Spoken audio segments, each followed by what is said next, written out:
Welcome back, everyone. We're glad to have you here with us. Tonight, we venture beyond the familiar mysteries of Area 51 into something even more extraordinary. What if the craft stored in those desert hangars aren't just from another world, but from another time?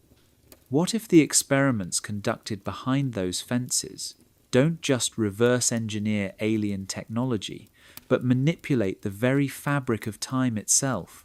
You decide what sounds possible in the depths of your dreams. Share your thoughts in the comments. Now, let's step through time itself into America's most temporal secret. The desert holds more than secrets. It holds moments that shouldn't exist, technologies that bend reality, and experiments that reach across the centuries.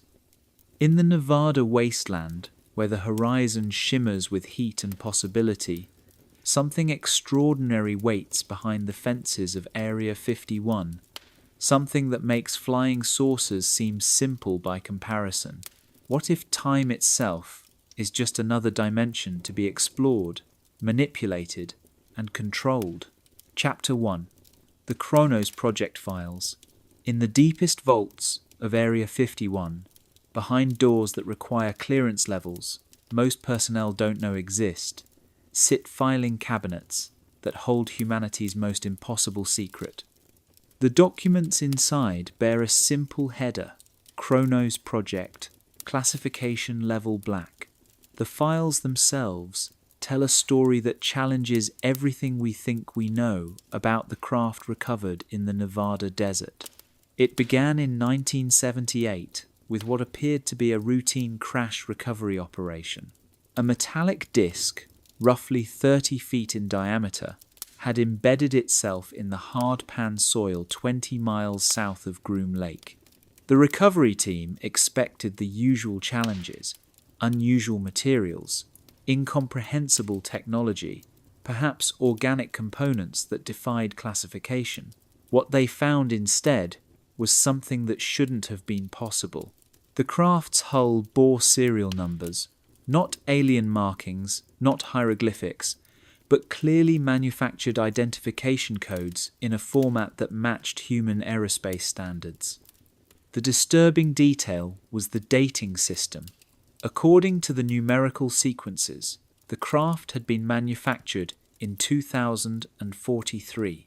Dr. Margaret Chen, the materials specialist assigned to the initial analysis, documented her findings in reports that would remain classified for decades. The metal composition matched no known earthly alloy, yet spectral analysis revealed elements that were theoretically possible with advanced manufacturing techniques. The electronics, though far beyond current technology, followed engineering principles that were recognizably human in design philosophy. Most unsettling of all was the discovery of personal items inside the craft. A flight manual written in English, though using terminology that didn't exist in any current aviation guide. A calendar system that referenced historical events that had not yet occurred. And photographs of Earth taken from space, showing continental configurations that matched no current satellite imagery, but appeared to be the same planet decades into the future. The Chronos Project was born from these impossible artifacts. If the craft truly came from the future, it meant that time travel was not only possible, but that future humans were actively visiting the past. The question was, why? Dr. Chen's team worked in complete isolation, their research compartmentalized even within Area 51's already secretive structure. They discovered that the craft contained what appeared to be temporal manipulation equipment, devices that could create localized distortions in the flow of time. When activated under carefully controlled conditions, these systems could slow the passage of time within a small radius, or, more remarkably, reverse it entirely. The breakthrough came in 1981, when the team successfully activated the craft's temporal systems. For exactly 17 minutes, A section of the underground laboratory existed in reverse chronological flow. Broken equipment repaired itself, spilled coffee flowed back into cups, and researchers watched their own actions play backward like a film in reverse. When the field collapsed, everything returned to normal forward time, but the implications were staggering. According to leaked testimony from a technician who worked on the project, the temporal fields weren't random accidents or side effects. They were precisely calibrated, as if designed for specific operations. The craft, he claimed, was a time machine built by humans from approximately 60 years in the future, sent back to the late 20th century for reasons the documents never fully explained. Further analysis revealed that this wasn't an isolated incident. Records buried in the Chronos files referenced at least 12 similar recoveries between 1952 and 1985. Each craft showed the same pattern: advanced human technology from various points in the future, crashes that seemed too convenient to be accidental, and temporal manipulation systems that suggested these were deliberate missions rather than transportation failures. The most disturbing discovery came when researchers realized the crashes followed a pattern. Each temporal craft appeared at moments of significant historical importance, major political decisions, scientific breakthroughs, or military operations. The implication was clear. Future humans were attempting to influence the past, using Area 51 as both a landing zone and a recovery point for their temporal operations. One former security officer, speaking anonymously in the 1990s, described seeing craft that existed in multiple time states simultaneously.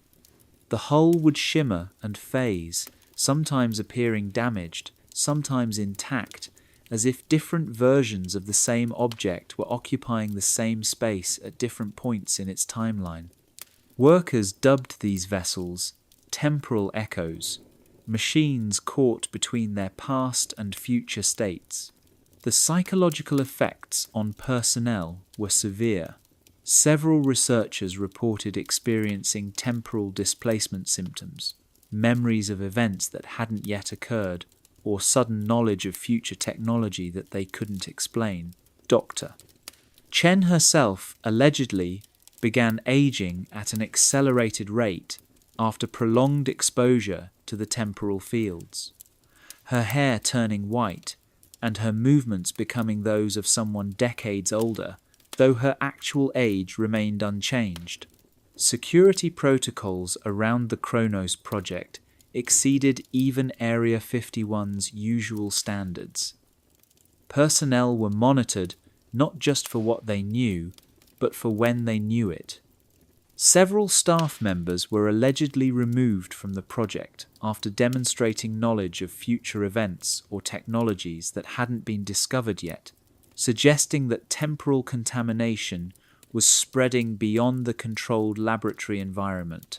The most chilling aspect of the Chronos files concerns the craft's apparent mission parameters. Recovered flight logs, written in code that took years to decipher, suggested that the time travelers weren't trying to improve the past. They were trying to prevent something catastrophic from occurring in their future. Each mission appeared designed to make subtle alterations to the timeline, changes so small they would be unnoticed by contemporary observers, but significant enough to reshape future history.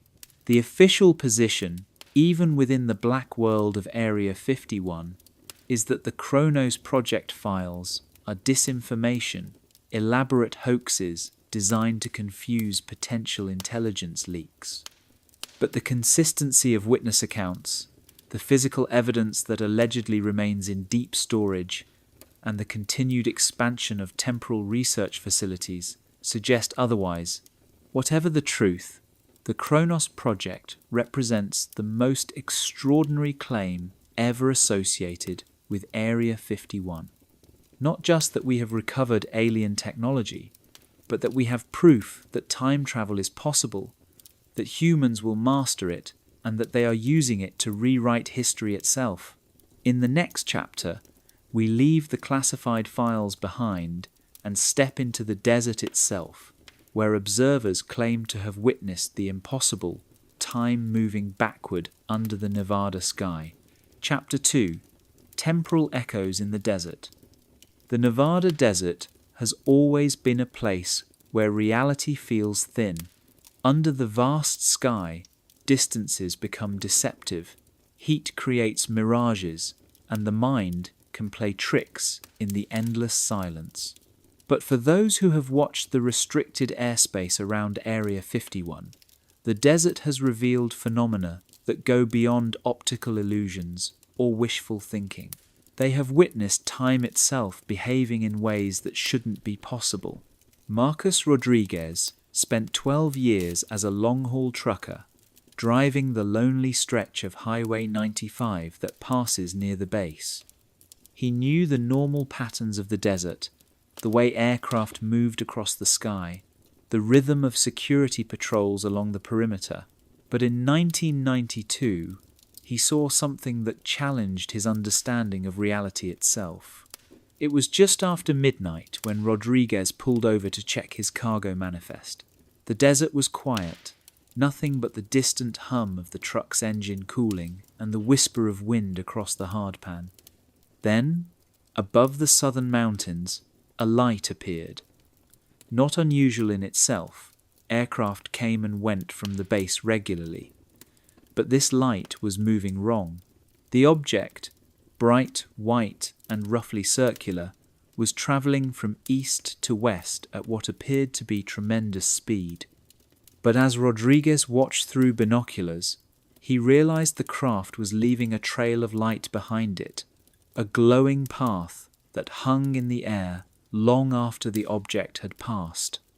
What disturbed him was that the trail seemed to be moving backward, flowing from the craft's current position back toward where it had started, as if time itself was unraveling along its flight path. Rodriguez watched for nearly 10 minutes as the phenomenon repeated. The craft would streak across the sky, leaving its temporal wake, then suddenly appear back at its starting position and fly the same path again. Each time, the backward-flowing light trail became more pronounced, until it looked like the aircraft was pulling time along behind it, like a luminous ribbon. Similar accounts have emerged from other desert observers over the decades. A group of geology students camping in the area in 1985 reported seeing what they initially thought was a meteor shower. But the lights were moving upward from the ground toward the sky, and each streak would pause mid-flight, reverse direction, and disappear back toward the Earth. One student, now a professor at the University of Nevada, still maintains that they witnessed objects moving backward through time. The most detailed temporal anomaly account comes from Sarah Chen, a former Air Force radar operator who worked at a monitoring station north of Groom Lake in the early 2000s. Chen was familiar with all types of aircraft signatures, from stealth fighters to experimental drones, but on 3 separate occasions, her equipment recorded something impossible. The radar would show an aircraft approaching the restricted zone from the south, flying at approximately 800 miles per hour. Normal procedure was to track the object until it either identified itself or was intercepted. But these particular contacts would suddenly stop mid-flight, hover for several seconds, then begin moving backward along their exact previous path at the same speed. The radar signature would show the craft literally retracing its flight path in reverse, as if someone had pressed a rewind button on reality itself. What made Chen's accounts particularly compelling was that she had recorded evidence. The radar tapes, though officially classified, allegedly showed clear temporal reversals. More disturbing still, When Chen compared timestamps on her equipment, she discovered that during these backward flights, the base's atomic clocks would run in reverse as well, counting down rather than up for the duration of each event. Ground observers have reported even stranger temporal phenomena. A rancher whose property bordered the restricted area claimed to have watched the same aircraft crash 7 times in a single night. The craft, a dark triangular shape, would appear above the western mountains, descend toward the desert floor, and impact in a brilliant flash of light. Within minutes, the flash would reverse, pulling its light back into itself, and the intact craft would rise from the crash site and disappear back over the mountains. The cycle would repeat exactly down to the smallest detail. The psychological effects on witnesses are often as disturbing as the phenomena themselves. Several observers have reported experiencing temporal displacement while watching these events. One man described feeling as though he was watching the same 5-minute period repeat over and over, unable to look away or move until the cycle finally broke. Another claimed that after witnessing a craft move backward through time, she found that her own watch had lost 3 hours, though she had no memory of the missing time. Professional photographers have attempted to document these temporal anomalies, but with limited success. Digital cameras malfunction during the events, producing images with impossible timestamp errors or photographs that show the same object in multiple positions within a single frame.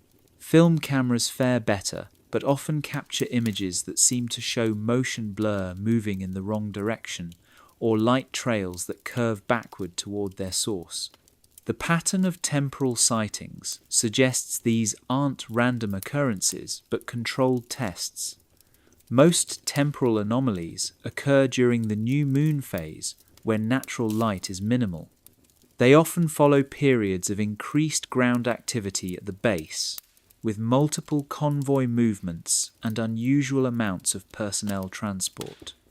Timing appears crucial, with most events occurring between midnight and 4 in the morning when atmospheric conditions are most stable.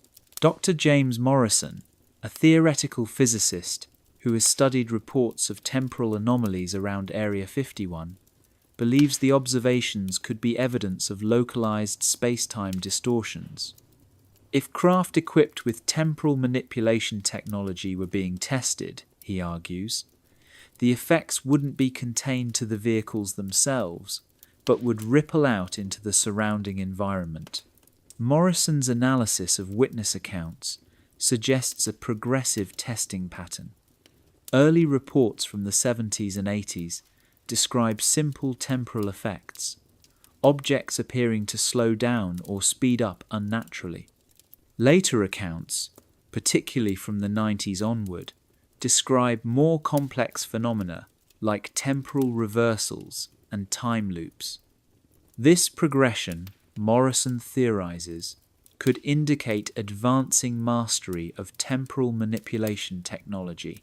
The most unsettling aspect of desert temporal phenomena is their apparent interaction with human consciousness. Several witnesses report that during temporal events, their thoughts would slow down or speed up to match the time distortion they were observing.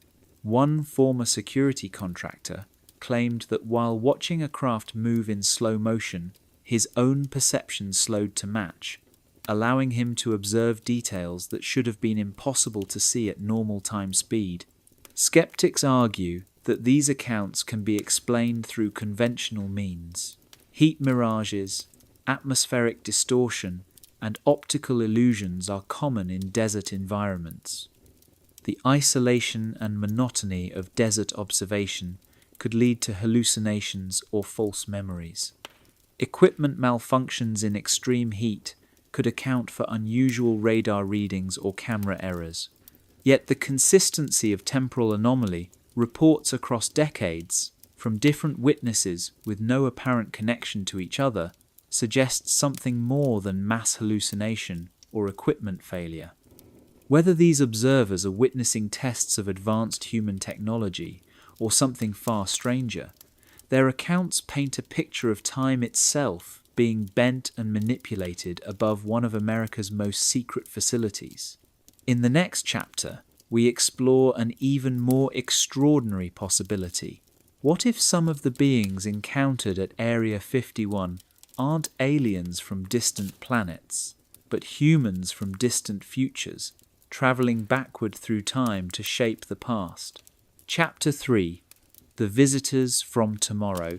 The most unsettling encounters at Area 51 don't involve large-headed grey beings or insectoid entities from distant stars. According to several whistleblowers, the most disturbing meetings have been with visitors who look exactly like us. They speak perfect English, understand human culture intimately, and possess knowledge of classified projects that shouldn't exist yet. The reason, they claim, is simple. They are us, but from centuries in the future. Colonel Robert Hayes served as a liaison officer between Area 51 and various Pentagon departments from 1983 to 1991. His security clearance granted him access to briefing rooms where, he claimed, the most sensitive debriefings took place. On 4 separate occasions, Hayes witnessed meetings between military officials and beings who appeared completely human but possessed knowledge and technology from what they described as Earth's distant future. The first encounter, according to Hayes, occurred in 1985 during a routine briefing about recovered craft analysis. The meeting was interrupted when security escorted in a man of average height and build, dressed in what appeared to be a seamless grey uniform. Nothing about him seemed unusual except his eyes, which Hayes described as holding a depth of experience that seemed impossible for someone who appeared to be in his 30s. The visitor spoke without introduction, addressing the briefing participants by name and rank, despite never having been introduced. His English was flawless, but he used colloquialisms and references that wouldn't become common until years later. Most disturbing of all, he possessed detailed knowledge of classified projects, including some that were still in planning phases and hadn't been formally approved.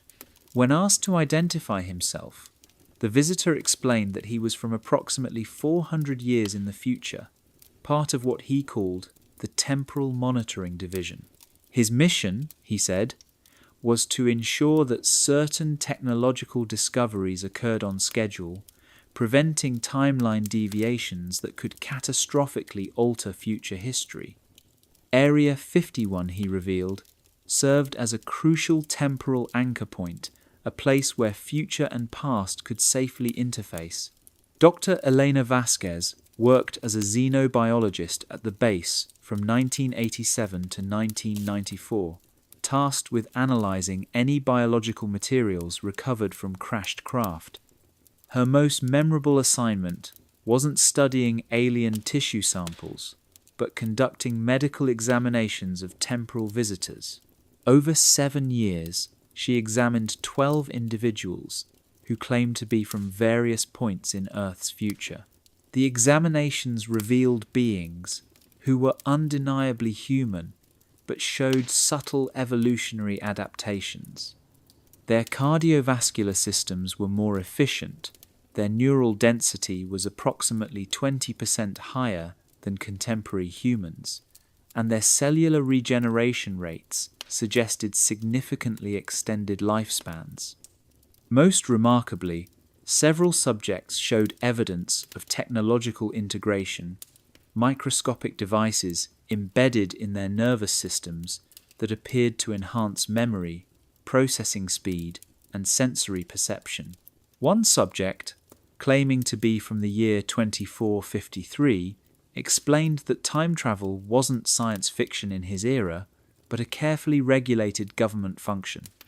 Temporal agents were selected from childhood, genetically enhanced for the psychological stress of chronological displacement and trained to move through time without creating paradoxes or timeline contamination. According to this visitor, the late 20th and early 21st centuries represented a crucial period in human development. Decisions made during this era would determine whether humanity developed into a unified, peaceful civilization or fractured into competing factions that would eventually destroy themselves. Area 51's temporal research, he claimed, was essential for guiding humanity toward the positive timeline. Security specialist Michael Torres described a particularly unsettling encounter in 1992. While escorting what he believed to be a visiting scientist through a restricted section of the base, the individual stopped at a sealed door and produced a key card that shouldn't have existed. The card bore security codes that wouldn't be implemented until 3 years later. When Torres questioned the card's validity, the visitor smiled and explained that he had worked at this facility before, just not yet. He was a temporal engineer from the 23rd century, returning to oversee the installation of equipment that his era had sent back to the 20th century. The technology, he said, would be crucial for humanity's first successful, faster-than-light travel experiments, which would occur in 2067. The most comprehensive account comes from Dr. James Patterson, who served as the base's chief psychiatrist from 1989 to 1996. Patterson was tasked with psychological evaluation of temporal visitors, assessing their mental stability and potential security risks. His confidential reports, allegedly leaked in the early 2000s, provide intimate details of conversations with beings claiming to be from multiple future timelines. Patterson described subjects who displayed psychological profiles unlike any contemporary human. Their stress responses were carefully controlled. Their emotional ranges seemed deliberately limited, and their knowledge of future events created a detached, almost fatalistic worldview. Several subjects spoke casually about historical events that hadn't yet occurred, referencing wars, natural disasters, and technological breakthroughs, as if reading from a history book. One temporal visitor, claiming to be from the year 2800, explained that Area 51 was just one of dozens of temporal interface facilities scattered across different time periods. Future humanity maintained monitoring stations throughout history, ensuring that crucial technological and social developments occurred on schedule. The alien crash narrative, he revealed, was a convenient cover story. Most recovered craft were actually temporal vehicles from various points in humanity's future. The visitor described a complex timeline management system where competing future factions sometimes sent agents to alter past events in their favor. Area 51 served as a neutral zone where these temporal conflicts could be resolved without damaging the underlying timeline structure. The base's extreme secrecy wasn't just about hiding alien technology, it was about concealing humanity's knowledge of its own future. Dr. Patterson's notes described the profound psychological impact these encounters had on base personnel. Many staff members began experiencing temporal displacement symptoms, sudden knowledge of future events, or memories of meetings that hadn't yet occurred. Several requested transfers after claiming to have dreams about their own futures or conversations with aged versions of themselves. The temporal visitors themselves seemed to suffer from what Patterson termed chronological dissociation. They would sometimes forget which time period they were in, referencing people who hadn't been born yet, or discussing technology as if their audience should understand advanced concepts. Some appeared to age rapidly during extended stays in the past, as if their cellular structure was designed for a different temporal environment. Perhaps the most disturbing revelation in Patterson's reports concerns the visitors' warnings about timeline instability. Multiple subjects from different future eras mentioned increasing difficulties in temporal navigation, suggesting that the timeline itself was becoming unstable due to excessive time travel activity. Some warned that continued temporal manipulation could result in cascade failures, where entire centuries of human history could be erased or dramatically altered. The psychological evaluations revealed that temporal visitors possessed detailed knowledge of Area 51's future development. They described expansions and renovations that wouldn't occur for decades, referenced personnel by name who hadn't yet been assigned to the base, and showed familiarity with security procedures that were still in planning phases. This foreknowledge, Patterson noted, created severe security concerns about information contamination. Skeptics within the intelligence community argued that these encounters were elaborate psychological operations, possibly conducted by foreign agents or designed to test base security. The consistency of the visitors' stories, however, along with their possession of impossibly advanced technology and detailed future knowledge, suggested something far more extraordinary.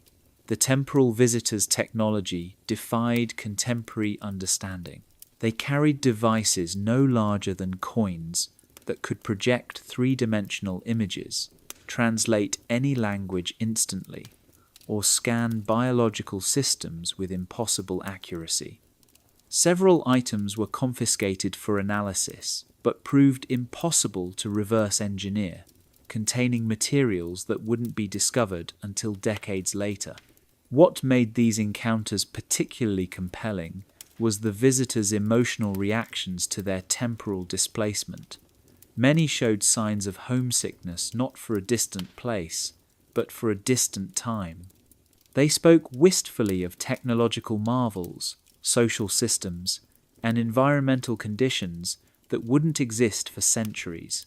Some wept when discussing the primitive conditions of the late 20th century, describing it as humanity's darkest era.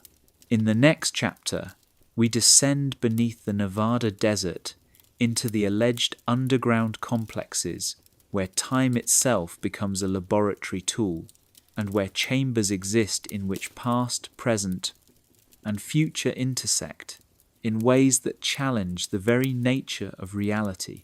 Chapter 4. The Underground Time Laboratory. Beneath the visible hangars and runways of Area 51, according to those who claim to have worked there, lies a world that defies comprehension. Not just underground facilities, but chambers where time itself flows differently. Laboratories where yesterday and tomorrow exist in the same room. Corridors where a 5-minute walk can age you by hours, or where you might emerge younger than when you entered. The elevator ride down is what former contractor David Walsh remembered most vividly. Assigned to electrical maintenance in what he was told were sub-level storage areas, Walsh expected the typical underground military facility: concrete walls, fluorescent lighting, the constant hum of ventilation systems. The elevator descended for what felt like several minutes, dropping far deeper than any conventional basement. When the doors opened, Walsh found himself in a corridor that seemed to stretch impossibly far in both directions. The walls were smooth, almost organic in their curves, and composed of a material that seemed to shift between metallic and crystalline depending on the viewing angle, but it was the lighting that disturbed him most. Instead of standard fluorescence, the illumination came from panels that pulsed gently, their rhythm matching no mechanical cycle he could identify. His escort, a security officer who introduced himself only as Thompson, led Walsh through a maze of corridors to what appeared to be a standard electrical junction room. The work itself was routine, replacing circuit boards and updating control systems, but Walsh noticed anomalies that he couldn't explain. His watch, a reliable timepiece he'd owned for 15 years, began running erratically. Sometimes it would gain hours during what felt like minutes of work. Other times it would slow to a crawl, with the second hand barely moving despite his perception that time was flowing normally. Thompson explained that the facility experienced what he called temporal fluctuations due to experimental equipment in nearby laboratories. Personnel were advised to use facility-provided chronometers rather than personal timepieces, as conventional clocks couldn't adapt to the varying time flow rates in different sections of the complex.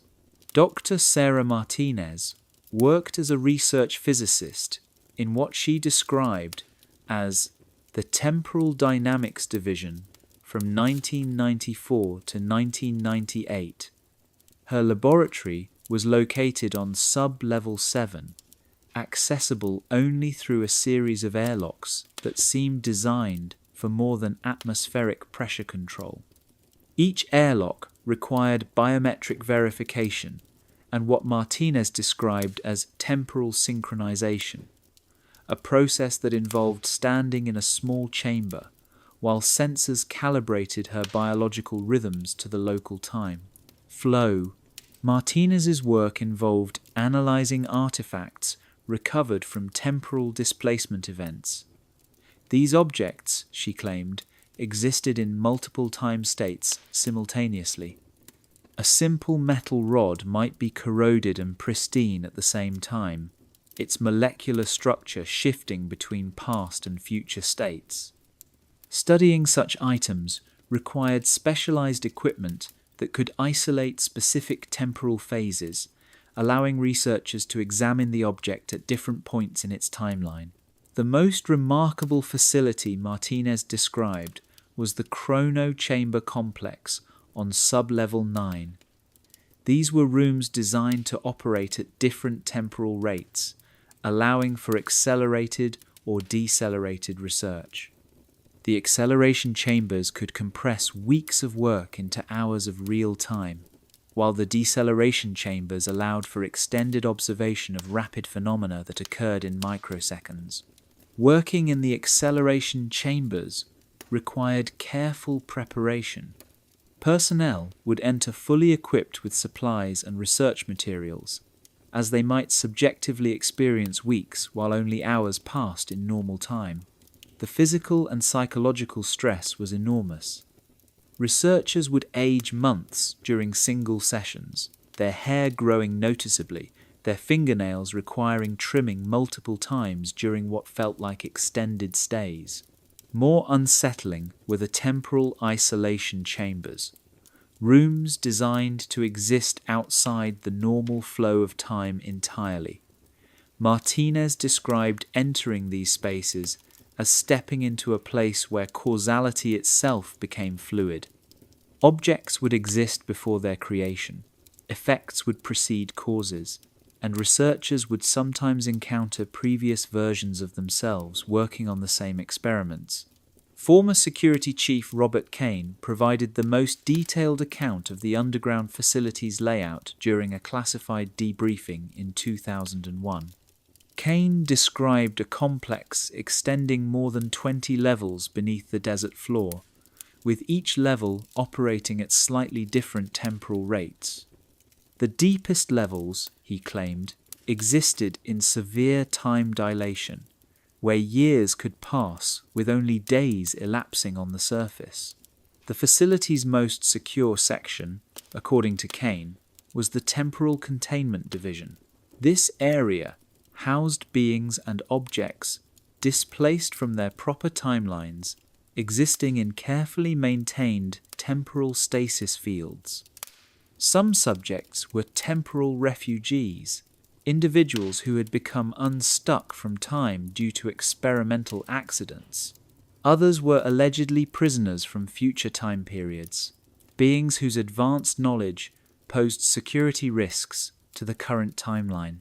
Kane described cells where inmates experienced time in loops, living the same day repeatedly until researchers determined how to safely return them to their proper temporal coordinates.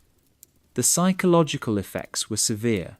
Many subjects developed what psychologists termed temporal psychosis, losing the ability to distinguish between past, present, and future events.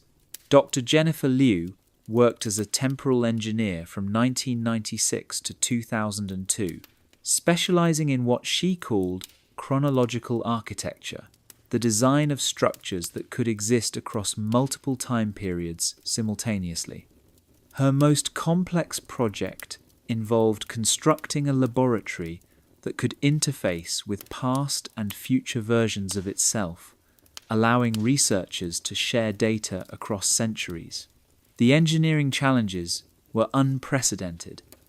How do you build a foundation for a structure that needs to support past and future versions of itself? Liu's solution involved temporal anchor points, fixed coordinates in space-time that remained constant regardless of local time flow variations. These anchors were allegedly constructed using materials recovered from future human technology, substances that naturally resisted temporal displacement. Liu described witnessing test activations of temporal bridge systems, devices that could create stable connections between different time periods. During one demonstration, she claimed to have spoken directly with researchers from the year 2187, comparing notes on technological developments and sharing research data across a gap of nearly 2 centuries. The underground facility's power requirements were staggering. Temporal manipulation equipment required energy sources beyond conventional nuclear or chemical systems. According to several testimonies, the deepest levels of the complex housed exotic matter reactors, devices that converted temporal energy into usable power. These reactors allegedly operated by harvesting energy from timeline fluctuations, drawing power from the universe's temporal structure itself. Maintenance worker Carlos Mendoza described being assigned to service these reactors in 1999. The reactor chambers existed in heavily shielded isolation, their temporal fields so intense that approach required specialized protective equipment. Workers wore suits that created localized temporal stability fields, preventing their biological processes from being disrupted by time dilation effects. Mendoza recalled that the reactors appeared to be consuming something invisible, drawing energy from empty space. The facility's physicists explained that the devices were harvesting quantum temporal fluctuations, microscopic variations in the flow of time that occurred naturally throughout the universe.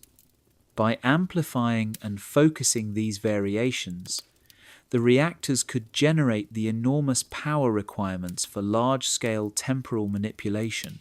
The psychological impact on facility personnel was carefully monitored. Dr. Patricia Foster served as the complex's chief psychiatrist from 1993 to 2000, treating staff members suffering from what became known as temporal displacement syndrome.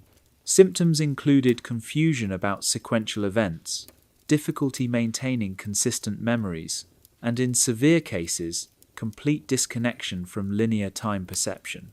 Foster described treating researchers who had worked in the acceleration chambers for too long, aging decades, while their minds struggled to process the subjective experience of extended time. Others suffered from exposure to temporal loops, their consciousness becoming stuck in repetitive patterns that mirrored the time distortions they had studied. The most disturbing cases involved staff members who began existing in multiple time states simultaneously. These individuals would appear in different locations at the same time, their consciousness spread across several temporal phases. Foster's treatment protocols involved gradually synchronizing these scattered temporal states, a process that could take months and wasn't always successful. Security protocols in the underground facility exceeded even Area 51's surface standards. Personnel were monitored not just for what they did, but when they did it. Temporal tracking systems recorded each individual's chronological position, ensuring that no one became lost in time or created paradoxes through accidental temporal interaction with past or future versions of themselves. The facility allegedly maintained a temporal quarantine division for handling contaminated individuals who had been exposed to dangerous time distortions. These subjects were kept in temporal isolation until their chronological stability could be restored, sometimes requiring years of treatment in carefully controlled time fields. As we ascend from these alleged depths, the question remains whether such facilities could truly exist beneath the Nevada desert. If they do, they represent humanity's boldest attempt to master time itself, turning the abstract concept of temporal mechanics into a tangible, controllable force. In the next chapter, we explore what happens when future technology arrives in the present, and how alleged reverse engineering efforts attempt to unlock the secrets of devices that haven't been invented yet. Chapter 5. Reverse Engineering Tomorrow. The most challenging aspect of studying recovered temporal craft isn't their advanced propulsion systems or exotic materials. It's the unsettling discovery that many components bear manufacturing marks, serial numbers, and design signatures that are unmistakably human in origin. The disturbing detail is that, according to the timestamps embedded in these devices, they won't be manufactured for another 2 to 3 centuries. Dr. Michael Chen spent 14 years as a senior materials analyst at Area 51's most classified research division. His assignment, beginning in 1989, was to reverse engineer components recovered from what officials termed anomalous aircraft. Chen expected to encounter alien metallurgy, incomprehensible manufacturing techniques, and materials that defied earthly physics. Instead, he found something far more disturbing. The first component Chen analyzed was a power coupling device roughly the size of a coffee cup recovered from a crashed disk in 1991. Under microscopic examination, the device revealed manufacturing patterns that were clearly terrestrial in origin.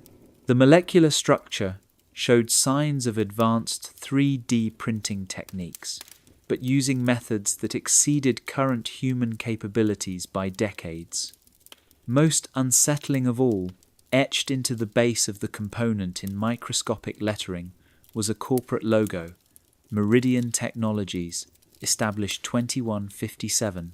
Chen's research team spent months attempting to locate Meridian Technologies, assuming it was a classified defense contractor operating under extreme secrecy. No such company existed in any database, classified or otherwise. The trademark registration didn't exist, the corporate structure had never been filed, and no patents had been issued under that name. The logical conclusion was impossible to accept. The device had been manufactured by a company that wouldn't exist for over a century and a half. Further analysis revealed even more disturbing details.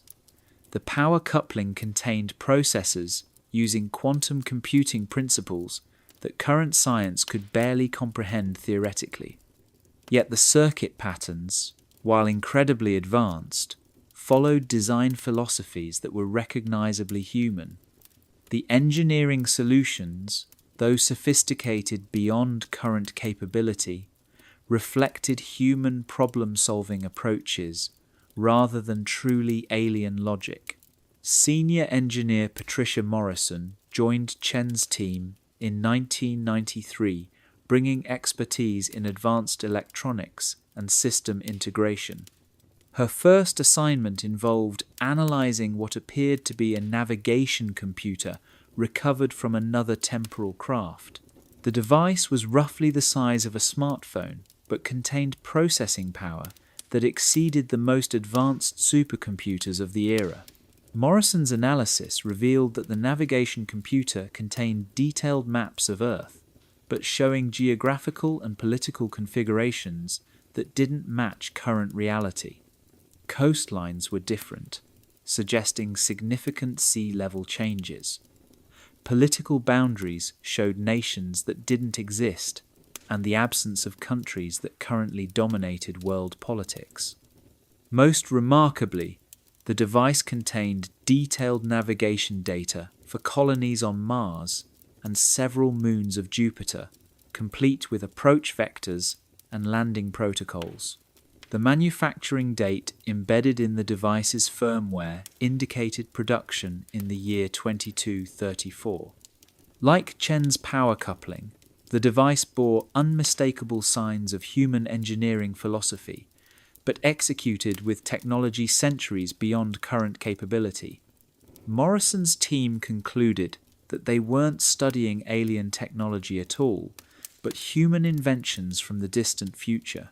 This realization led to the establishment of what became known as the Temporal Technology Division in 1995. Dr. Lisa Patel was appointed as division chief, tasked with developing protocols for studying technology from humanity's own future. The security implications were staggering. If future humans were deliberately sending technology into the past, it suggested a coordinated effort to influence technological development. Patel's division developed a classification system for temporal technology based on apparent manufacturing dates.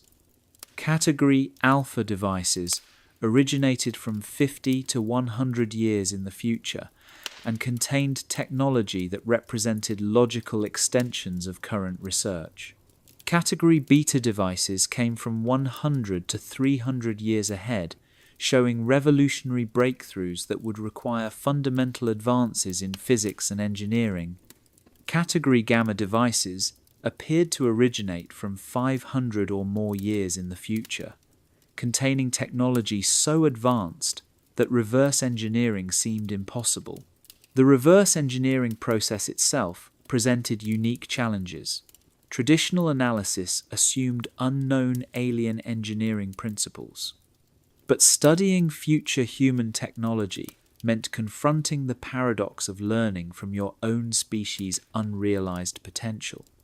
Every breakthrough achieved through reverse engineering raised the question of whether that knowledge would eventually lead to the original future invention, creating a temporal loop. Dr. James Rodriguez joined the Temporal Technology Division in 1997 as a systems integration specialist. His assignment involved studying what appeared to be a complete temporal craft recovered intact near Groom Lake. The vehicle was roughly 30 feet in diameter, disc-shaped, and contained multiple systems that seemed designed for both atmospheric flight and temporal displacement. The craft's construction revealed advanced manufacturing techniques that wouldn't be possible for decades. The hull was composed of a single piece with no visible joints, welds, or fasteners. Spectral analysis revealed a composite material that combined carbon nanotubes with exotic matter states that current physics could barely describe. Yet the overall design philosophy was unmistakably human, prioritizing efficiency, redundancy, and maintainability in ways that reflected terrestrial engineering culture. Rodriguez discovered that the craft contained what appeared to be a complete technical library stored in crystalline matrices throughout the hull structure. This data included detailed schematics for technologies spanning centuries of human development, manufacturing processes for materials that wouldn't be invented until the 22nd century, energy generation systems based on controlled temporal distortions, even social and political frameworks for managing civilizations spanning multiple solar systems. The most disturbing discovery was a section of the library dedicated to temporal seeding protocols. These documents detailed a systematic program of sending advanced technology into the past to guide human development along specific pathways. Area 51 was identified as a primary delivery point, chosen for its remote location and existing culture of technological secrecy. According to the temporal protocols, future human civilization had identified critical decision points in history where technological intervention could prevent catastrophic outcomes. The goal wasn't to advance human development rapidly, but to ensure it proceeded along stable, sustainable pathways. Each piece of seeded technology was carefully chosen to provide specific capabilities at precisely the right moment in historical development. Dr. Sarah Kim worked as a temporal archaeologist from 1998 to 2005, specializing in dating and categorizing future technology. Her research revealed patterns in the technological seeding program that suggested careful long-term planning. Technologies appeared in clusters around major historical events, with each cluster designed to provide humanity with tools needed to navigate specific challenges. Kim's analysis showed that most seeded technology focused on sustainability and conflict resolution rather than pure advancement. Energy systems that could replace fossil fuels without disrupting economic stability. Communication technologies that promoted understanding between cultures. Medical advances that extended healthy lifespans without creating overpopulation crises. The pattern suggested future humans had learned from the mistakes of their past and were working to prevent repetition of historical errors. The psychological impact on researchers was significant. Dr. Amanda Foster served as the division's psychiatrist, treating staff members struggling with what she termed temporal displacement syndrome. Researchers began experiencing vivid dreams of future scenarios, sudden insights into technologies that shouldn't be comprehensible, and in some cases, memories of future events or alternative timelines. Foster's treatment protocols involved helping staff maintain their sense of present-time identity while processing knowledge that originated from centuries ahead. Some researchers became obsessed with predicting future developments based on recovered technology. Others suffered from depression after glimpsing potential futures that seemed either utopian or dystopian compared to contemporary reality. The reverse engineering efforts yielded remarkable breakthroughs, but always within carefully controlled parameters. Technologies that could revolutionize energy production remained tantalizingly beyond complete understanding. Medical advances that could eliminate disease stayed just out of reach of full implementation. The pattern suggested that future humans had engineered their technological seeds to resist premature development. Security protocols around temporal technology exceeded even Area 51's usual standards. Personnel were monitored for signs of temporal contamination, psychological effects that could indicate exposure to future knowledge. Several researchers were removed from the program after demonstrating capabilities or knowledge that seemed impossible for their era. The most classified aspect of the reverse engineering program involved attempts to replicate temporal displacement technology itself. If humans from the future were sending technology into the past, the logical goal would be developing the capability to send messages or materials into the future. Several experimental temporal transmission devices were allegedly constructed using reverse-engineered components, though their success rates and safety records remained highly classified. By 2000, the Temporal Technology Division had catalogued over 300 devices of confirmed future human origin. The implications were staggering. Humanity's technological development wasn't occurring through natural innovation alone, but was being guided by deliberate intervention from the future. Every major breakthrough might be the result of carefully planted seeds rather than contemporary discovery. The program raised profound questions about free will and determinism. If future humans were guiding past development, were current researchers making genuine discoveries or simply following a predetermined path? The temporal loops created by studying future technology meant that today's reverse engineering efforts might be creating the very knowledge that would eventually lead to the original inventions. In the next chapter, we explore the darker implications of temporal intervention as competing factions from different future timelines allegedly wage war across centuries, using the past as their battlefield and Area 51 as their staging ground. Chapter 6. The Time War Theory. The desert skies above Area 51 have long been home to strange phenomena, unidentified lights, impossible flight maneuvers, and aircraft that seem to violate the known laws of physics. But according to multiple eyewitness accounts, the most unsettling sightings involve something eerily familiar: aerial combat between what appear to be identical craft, engaged in a conflict not rooted in present-day politics, but in the fractured tapestry of time itself. Captain Diana Morrison, who served as an air traffic controller at a classified surveillance station north of Groom Lake from 1992 to 1997, held clearance to track both acknowledged and unacknowledged aircraft operating in the restricted airspace.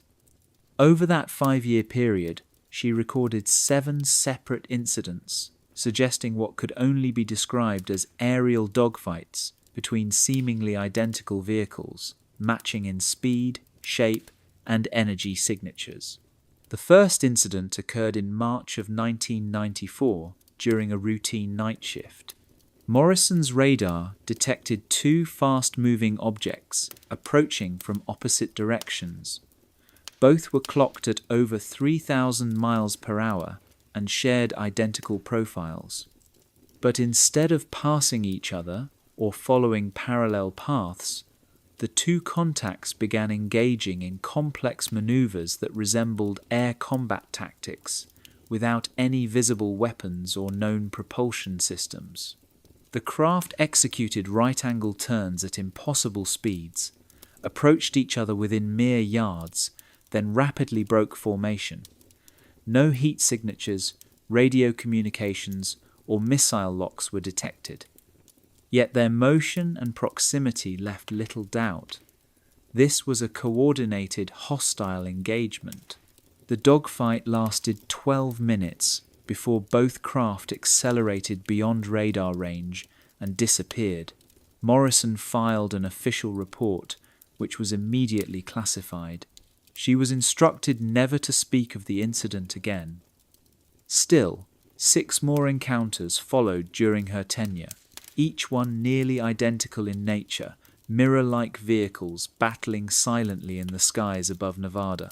Dr. Richard Hayes, a temporal physicist employed at Area 51 from 1995 to 2001, developed a controversial hypothesis to explain such encounters. Dubbed the Time War Theory, it proposed that multiple future civilizations were engaged in a struggle to shape the past in their image, each vying to ensure their timeline would become dominant. According to Hayes, the identical aircraft were not coincidence. They were the same designs used by opposing factions from divergent futures.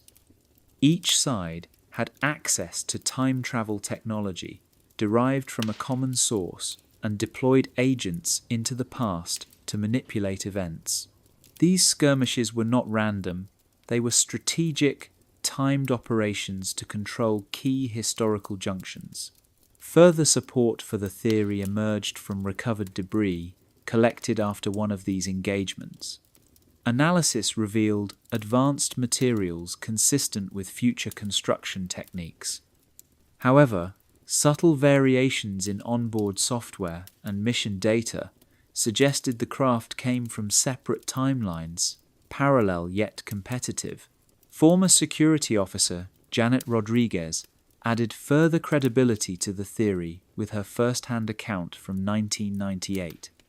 Stationed at a southern perimeter post, she witnessed two disc-shaped vehicles, approximately 50 feet in diameter, engage in what she described as a silent ballet of aggression above the mountains. Their surfaces shifted between reflective and translucent, and they flickered in and out of visibility. As the two craft maneuvered, Rodriguez experienced what she later learned were localized temporal distortions. Her digital watch froze. Radio static turned into jumbled speech that resembled English, but with unfamiliar syntax and accent. For several seconds, she perceived multiple overlapping landscapes, as if viewing alternate versions of reality stacked atop each other. The craft vanished in a blinding flash. No physical evidence remained, and instrumentation recorded nothing. Only Rodriguez's notes and her shaken memory survived the incident. Intelligence analyst Mark Thompson, who worked in temporal threat assessment from 1999 to 2003, compiled data indicating that at least 4 major factions were active in the late 20th and early 21st centuries. The Alpha Timeline group prioritized the prevention of global war and environmental collapse. The Beta Timeline focused on accelerating technological progress, often in opposition to Alpha's caution. The Gamma Timeline appeared concerned with maintaining the historical status quo, likely stemming from a timeline where present-day events had led to a balanced outcome. Most troubling was the Delta Timeline, which sought large-scale historical disruptions to benefit a dystopian, authoritarian future. Thompson's work indicated that Area 51 was uniquely important in this conflict. Located at a temporal nexus, the base allowed factions to test interventions with minimal impact on global continuity. Changes could be made in a controlled environment before being applied to the broader timeline. Dr. Elizabeth Park, a temporal combat analyst from 1997 to 2002, studied the rules of engagement in what she called non-linear warfare. Unlike conventional combat, the objective was not physical destruction, but disruption of mission success. A battle might involve removing a historical figure, preventing a scientific discovery, or altering a political outcome. Weapons used in these engagements were equally unconventional. Some devices could erase individuals from history, trap them in time loops, or accelerate aging by decades within seconds. Park's analysis of combat remnants uncovered traces of chronological displacement technology, capable of fragmenting a person's timeline across multiple realities. Security officer Paul Martinez reported the aftermath of one such engagement in 2000. A downed craft appeared to exist in various states simultaneously. One half looked pristine, the other severely damaged, and parts seemed to shift in and out of existence. The pilot, though biologically human, experienced extreme temporal flux, aging and de-aging in cycles, until dissolving into what was described as temporal static. The psychological toll of such warfare was immense. Dr. Amanda Foster, chief base psychiatrist from 1998 to 2005, treated patients who suffered from timeline dissociation disorder. These individuals retained memories from multiple timelines and futures, many of which conflicted with recorded history. Some foresaw real events before they occurred, raising questions about the nature of fate, free will, and the weaponization of human memory. Foster's therapy protocols aimed to anchor patients back to a singular timeline. However, distinguishing between hallucination and premonition proved difficult, especially when supposed false memories later aligned with classified future projections. The implications of the time war theory were staggering. If multiple futures were actively rewriting the past, then all of human history, from technological milestones to geopolitical shifts, could be the result of an invisible war fought in secret. Area 51, far from being just a research facility, was a temporal battleground, a command center in an intertemporal conflict to shape humanity's destiny. In his final classified report before retirement in 2001, Dr. Hayes warned that the conflict was escalating. More factions were appearing, battles were increasing in frequency, and the risk of irreversible timeline collapse was rising. His recommendation: develop independent temporal capabilities, not to conquer the future, but to defend against it.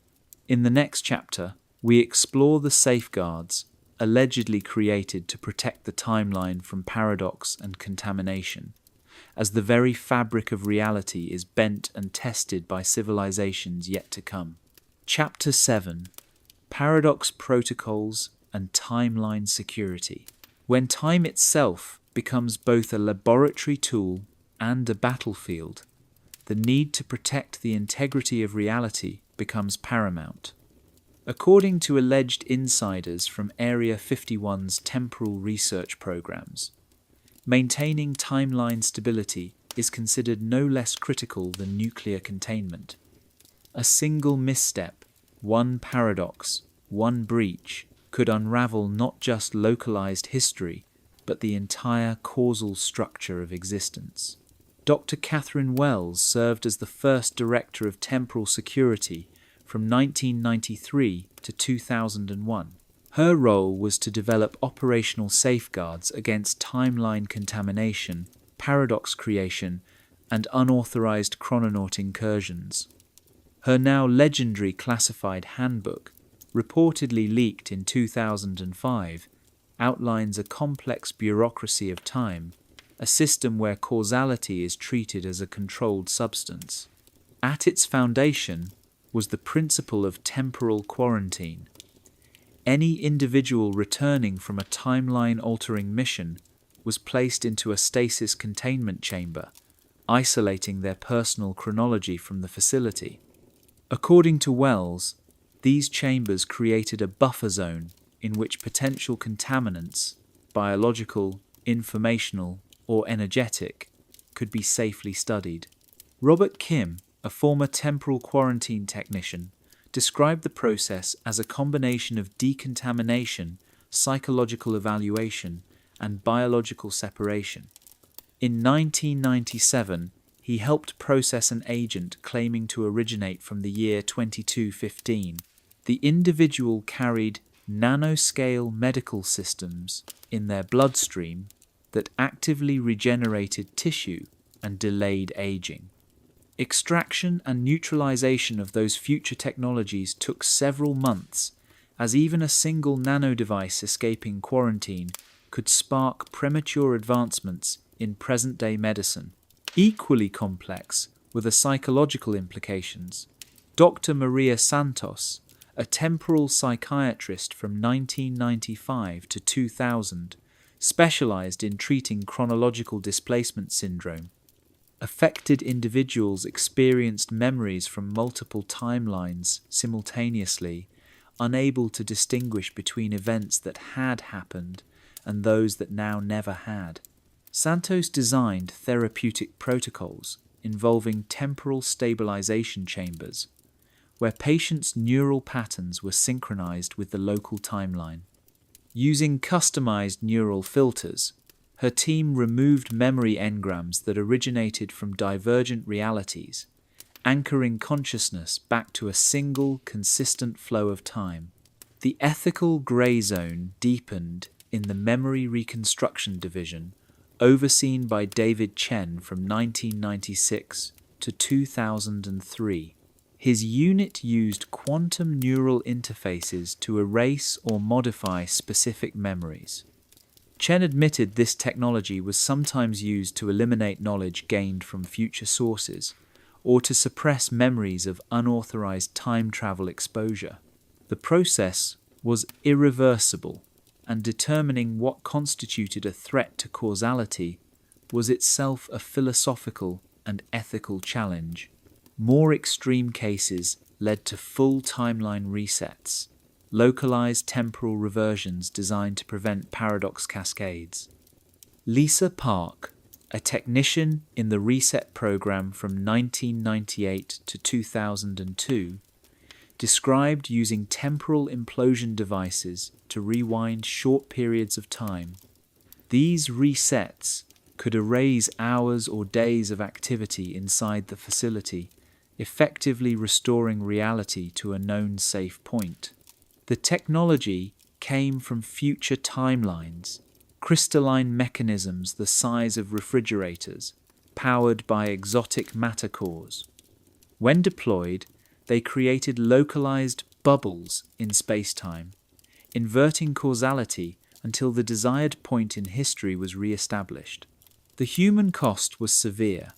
Dr. Jennifer Foster, who treated personnel post-reset, reported a condition known as temporal echo syndrome, where individuals retained memories from erased timelines.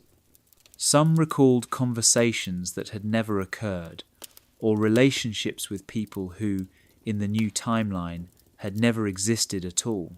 Her treatment involved helping patients separate authentic memories from paradoxical residues. No easy task, especially when some of those false memories offered valuable foresight into future events. In rare cases, echoes revealed solutions to problems not yet encountered, sparking debates over whether such information could ethically be used. Security around temporal research zones exceeded even Area 51's standard protocols. According to Michael Torres, a security chief from 1999 to 2004, personnel had to pass temporal integrity scans. These psychological tests and biometric screenings were designed to detect exposure to paradox events, alternate timelines, or future knowledge. Personnel who tested positive were immediately quarantined and subjected to stabilization therapy. Torres confirmed that security teams also monitored for signs of hostile temporal incursions, infiltrations by unknown agents from alternate futures. Patricia Rodriguez, an intelligence analyst from 1999 to 2004, helped develop early warning systems for detecting such events. Her team used quantum entanglement detectors to scan for fluctuations in local spacetime, ripples indicating an imminent temporal entry. In some cases, these systems provided several hours warning before an incursion occurred, allowing time to activate defensive protocols. Dealing with intruders required special training. James Morrison, a tactical specialist from 2000 to 2005, developed combat strategies for what he called chronological warfare. His teams learned to deploy containment fields that could trap an enemy agent in a localized time loop. More advanced units used temporal disruption rounds, weapons that fractured a target's presence across multiple timeline states, effectively neutralizing them without physical injury. Administrative staff had their own battles with paradox. Carol Martinez, working in documentation from 2001 to 2006, managed a record system that had to track documents which sometimes rewrote themselves. Some reports changed content when timelines shifted. Others described events that had been erased. Her solution, multiverse version tracking, storing parallel copies of all records in off-timeline archives, partially insulated from causality shifts. Even mundane quality control demanded sophisticated foresight. Thomas Liu, a causality analyst from 2002 to 2007, developed predictive modeling software to simulate the butterfly effects of every authorized timeline interaction. His job was to ensure that minor inconsistencies didn't escalate into timeline warping disasters. But perhaps the most sobering revelation came from Dr. Wells' final classified report, written just before her retirement. It outlined last resort protocols in the event of total timeline collapse. These included creating self-contained temporal bubbles, insulated environments where human civilization could survive while the rest of history was rebuilt or rebooted. Whether such technology ever existed or still exists is unknown. In the next chapter, we explore testimonies involving entities from the deep future, beings so evolved they operate partially outside linear time, observers who allegedly intervene only when timeline instability threatens the very existence of the universe. Chapter 8. The Observers from Deep Time. Hidden deep within the most classified archives of Area 51's Temporal Research Division lies a category of encounter reports that defy even the most advanced models of time manipulation. These documents detail contact with entities so far removed from our present era that they appear to exist outside the traditional flow of time altogether. Personnel who claim to have interacted with them describe these beings not as travelers from the future, but as permanent residents of what has come to be called deep time, a realm beyond chronology. Dr. Jonathan Pierce, a temporal phenomena specialist who served from 1994 to 2003, was among the first to document an encounter with what would be later known as the Observers. During what was supposed to be a routine calibration of distortion sensors in one of the underground labs, Pierce's instruments began detecting signatures unlike anything previously recorded, temporal echoes that phased in and out of linear time, appearing simultaneously across multiple temporal states. When Pierce looked up from the console, a figure stood silently in the doorway. At first glance, the entity seemed human, but its form shimmered with inconsistencies. It flickered between ages, young, old, adolescent, all within the span of seconds. At times, multiple overlapping versions of the figure could be seen occupying the same space, as though it existed across several possibilities at once.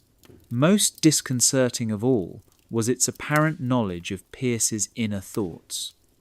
It responded to questions before he spoke them, referenced events that had not yet occurred, and answered queries that would not be asked for days. Communication did not take place through spoken words. Pierce described the interaction as a direct transference of thoughts, emotions, and fully formed concepts, an overwhelming experience of shared understanding. Through this method, the entity identified itself as part of the Deep Time Collective, a civilization so advanced and so far removed from our present that it had evolved entirely beyond linear existence. The observer revealed that its presence at Area 51 was no accident. The experiments being conducted at the facility were rippling through time in ways that endangered the integrity of the entire continuum. The collective had established sentry points across various historical epochs, tasked with monitoring primitive civilizations that reached the threshold of temporal manipulation. Former security officer Sarah Martinez, who patrolled the facility grounds from 1995 to 2001, reported seeing what she described as observer craft during nocturnal surveillance shifts. These vehicles bore no resemblance to any known human or extraterrestrial technologies. They shimmered between geometric and organic forms, sometimes solid, sometimes translucent, and emitted neither sound, heat, nor electromagnetic radiation. They hovered with eerie stillness over restricted airspace, pulsating rhythmically like living entities. During one notable sighting in 1997, Martinez watched an observer craft respond in real time to a subterranean temporal experiment. As the distortion field activated, the craft descended rapidly, passed directly through solid Earth, and disappeared into the underground facility without displacing any material. The event defied every known law of physics. Dr. Rebecca Chen, a temporal communications specialist from 1998 to 2005, spearheaded efforts to interact with non-linear entities. She developed a system she termed temporal narrative streaming, enabling communication not through language but through shared experience. These sessions revealed entire epochs of human development, histories, futures, and alternate realities, transmitted directly into her consciousness. The observers shared with Chen a vision of time not as a straight line, but as a vast, living web. They experienced all points within it simultaneously, focusing their awareness on crucial junctions where the fate of entire timelines hung in the balance. According to the collective, humanity was dangerously close to triggering what they termed a temporal ecosystem collapse, a cascading paradox that could unravel causality itself. Mark Rodriguez, a technician assigned to sub-level laboratories from 2000 to 2004, worked in areas affected by observer presence. In these spaces, the usual rules of time ceased to function. Rodriguez witnessed events occurring in reverse order, objects appearing before they were retrieved, and personnel referencing experiments before protocols were even finalized. Instruments failed to log events sequentially, and logs would rewrite themselves to reflect outcomes not yet reached. Psychologically, contact with observers left permanent impressions. Dr. Amanda Foster, Chief of Psychological Rehabilitation from 2001 to 2008, developed treatment protocols for temporal consciousness expansion syndrome. Patients affected by observer contact often reported seeing all events, past and future, as equally real and present. They would casually refer to future meetings, recall past conversations that had not happened, and lose the ability to function within a linear day. Treatment involved gradually re-anchoring these individuals to present-focused awareness, while helping them integrate the overwhelming breadth of experience they had gained. Intelligence analyst Patricia Liu, who served from 2000 to 2006, analyzed patterns in observer appearances. Her findings suggested the observers did not intervene in every case of time travel. Their presence correlated only with large-scale experiments, those that could introduce causality violations, timeline bifurcations, or recursive paradoxes. Liu's team classified experiments based on their risk to temporal continuity. Low-impact research received no response, while high-risk experiments inevitably triggered observer intervention within hours. It became clear that the collective's mandate was not to stop time travel, but to ensure its safe and stable use. When containment protocols failed, and timeline instability escalated beyond human capability, observer intervention became direct and undeniable. Between 2001 and 2004, reset technician David Park witnessed several such interventions. During paradox crises, the observers appeared as ever-shifting geometries, impossible to describe in three-dimensional terms, restructuring space-time at the quantum level. Paradoxes were not erased, but woven into alternate paths, preserving the integrity of the core timeline. Dr. Michael Torres, a temporal philosopher active from 2002 to 2007, proposed that the observers represented humanity's future evolutionary endpoint. In this theory, human consciousness eventually merges with time itself, forming collectives that act as caretakers of temporal continuity. Rather than rulers or meddlers, the observers functioned more like gardeners, tending the timeline, pruning paradoxes, and guiding civilizations through the dangerous infancy of temporal manipulation. They were not here to dominate the past, but to ensure that it survived long enough to become their future. In classified briefings attended by former facility director Dr. Elizabeth Hayes in the early 2000s, observer entities allegedly shared simulations of potential futures.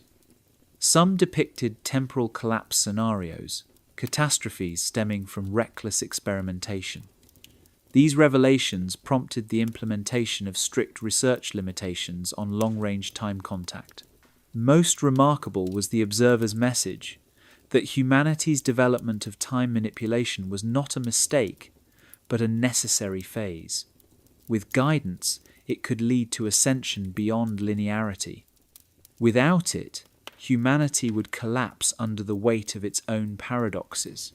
The observers remained silent custodians, watching from the depths of time, ensuring that our steps into the temporal unknown do not become our undoing. In the next chapter, we examine the most mysterious artifacts allegedly stored at Area 51, objects that remain in constant temporal flux, their existence shifting with every ripple in the timeline. Chapter 9: Temporal Artifacts and Impossible Objects. In the deepest vaults beneath Area 51, buried under layers of reinforced concrete, steel, and security protocols that defy imagination, there allegedly exist objects that challenge not only our understanding of technology, but the very foundations of time and existence. These are not merely advanced inventions from far future civilizations. They are temporal artifacts, items suspended between past, present, and future, caught in flux, and sometimes belonging to people who haven't yet been born. Dr. Margaret Chen served as Chief Temporal Archivist from 1995 to 2004, overseeing the classification and containment of items recovered from temporal displacement events. Located on Sublevel 12, her secure storage unit was home to what she described as the most impossible collection of objects ever assembled by human hands. Her first assignment came in 1996, when she was asked to catalogue a simple wristwatch recovered from a temporal crash site. At first glance, it appeared to be a standard digital watch, but its internal components included processing chips not due for invention until the 22nd century. More unsettling was its date display. It didn't just show a single day, but flickered between multiple possible dates from different timelines. This strange effect led Chen to coin the term temporal flux, the condition in which objects shift between competing timeline influences. The watch would sometimes become an analog piece with gears and springs, and at other times a holographic projection with no physical form at all. The object appeared to be unstuck in time, reflecting different futures simultaneously. Preserving such artifacts demanded advanced containment systems. David Rodriguez, a containment specialist, worked with temporal isolation chambers, which generated stability fields to keep objects from flickering between timeline states. His most difficult task involved a laptop computer, roughly the size of a paperback, recovered in 2002 but believed to originate from the year 2130. The device ran a system that displayed technologies unknown to current science, including neural interface ports and quantum encrypted networks. When powered on, the laptop occasionally displayed files created by users not yet born, including photos, journals, and correspondence from futures that may never come to pass. Even stranger, it sometimes received live messages from decades ahead. Dr. Patricia Liu, a temporal physicist from 1998 to 2005, studied what she called timeline combat zone artifacts, objects being influenced by multiple conflicting futures. One item was a weapon that existed in two states, a conventional firearm and an energy-based device. At times, it was both simultaneously occupying the same space in what Liu referred to as temporal superposition. Its ammunition was equally puzzling. The bullets were composed of materials not due for discovery until the late 21st century. During tests, the weapons sometimes fired energy beams, conventional rounds, or, most alarmingly, projectiles that travelled backward through time, striking targets before the weapon was fired.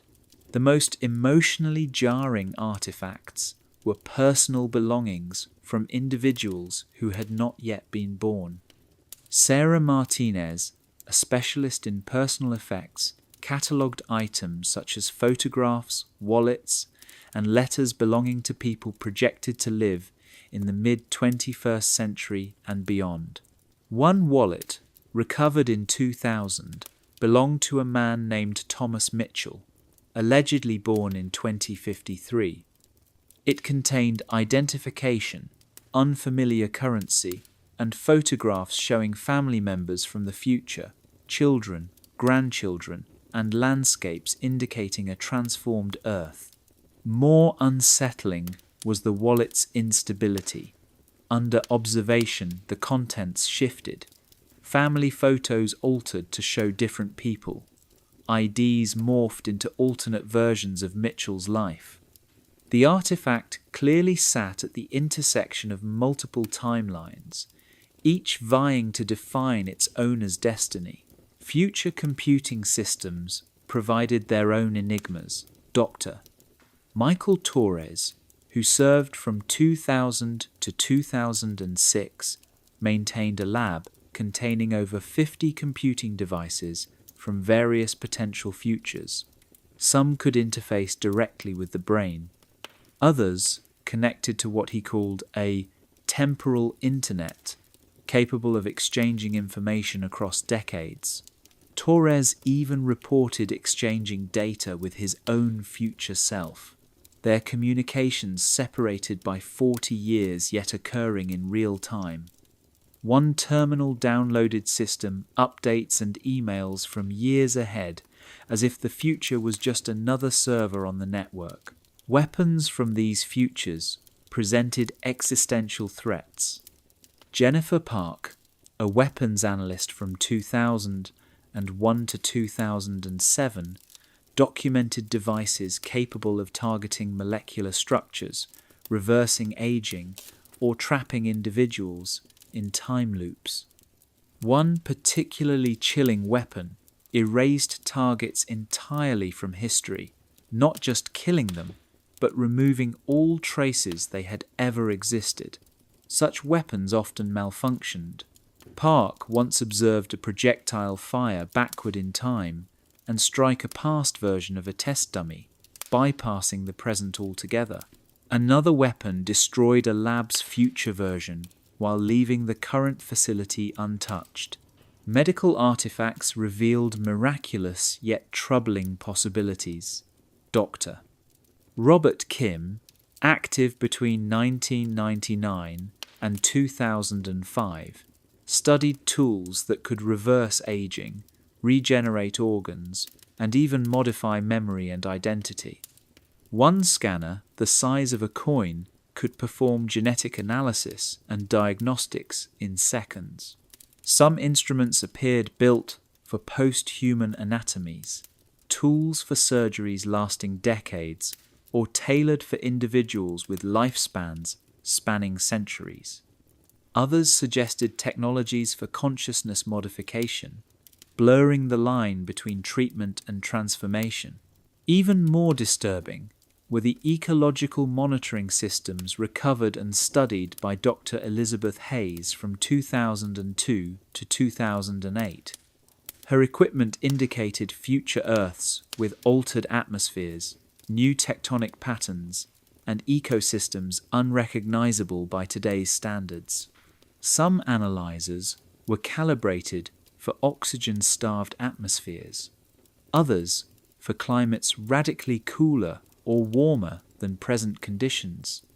Hayes concluded these artifacts originated from radically different environmental futures, some utopian, others apocalyptic. Communication technology offered glimpses into the evolution of human society. Carol Rodriguez, who studied communication devices from 2003 to 2009, examined systems that allowed direct mental sharing of thoughts and emotions. Some devices supported group minds, temporarily linking thousands of individuals in collective decision-making processes. Such systems hinted at future civilizations where personal autonomy and collective intelligence coexisted, where consciousness itself became a shared resource. The study of these objects brought its own dangers. Dr. Amanda Foster, a psychological specialist, treated personnel affected by anachronistic object syndrome. Patients began aging inconsistently or experiencing non-linear perception, seeing both past and future states of people and objects. Recovery required strict isolation from temporal artifacts and a process Foster termed temporal anchoring, re-establishing the patient's link to their original timeline. In the next chapter, we move beyond objects to examine temporal convergence events, moments when past, present, and future briefly overlap, creating windows into the deepest mystery of all, the true nature of time itself. Chapter 10. The Great Timeline Convergence. There are nights in the Nevada desert when reality becomes fluid, when the boundaries between what is, what was, and what could be blur into something unrecognizable. According to accounts from those who claim to have witnessed them, Area 51 sits at a unique nexus point, where multiple possible timelines converge. During specific astronomical alignments, these timelines allegedly intersect, causing multiple versions of reality to momentarily occupy the same space. Dr. Catherine Wells, who served as Director of Temporal Anomaly Research from 1996 to 2004, focused on what classified files referred to as convergence events. Her findings suggested that Area 51's location was not chosen for its isolation alone, but because it is situated on a natural weak point in the space-time continuum, where the probabilities of countless timelines intersect. Wells witnessed her first confirmed convergence in October of 1998.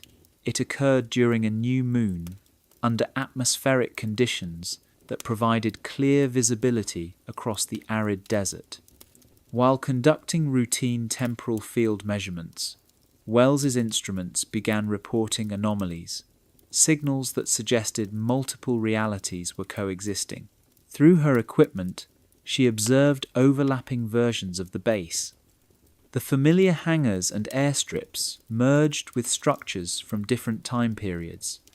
Rustic wooden buildings, possibly from the 1940s, stood beside futuristic constructs made of flowing metallic materials. Aircraft from various timelines shared the sky. World War II-era fighters flew alongside vessels that glowed like beams of light. Massive crafts, unlike anything seen in our timeline, hovered above shifting landscapes, their architecture oscillating between styles and materials that had no known origin. Former security officer Michael Chen experienced a convergence firsthand in December of 2000 while patrolling the facility's perimeter. The desert shimmered, not from heat, but from layers of overlapping realities. Chen found himself moving through multiple versions of Area 51. In one moment, he was walking past simple barracks and gravel roads. In the next, he traversed crystalline corridors suspended above vast underground chambers.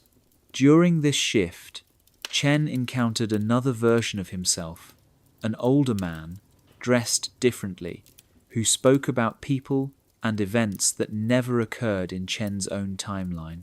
Their interaction lasted about 10 minutes.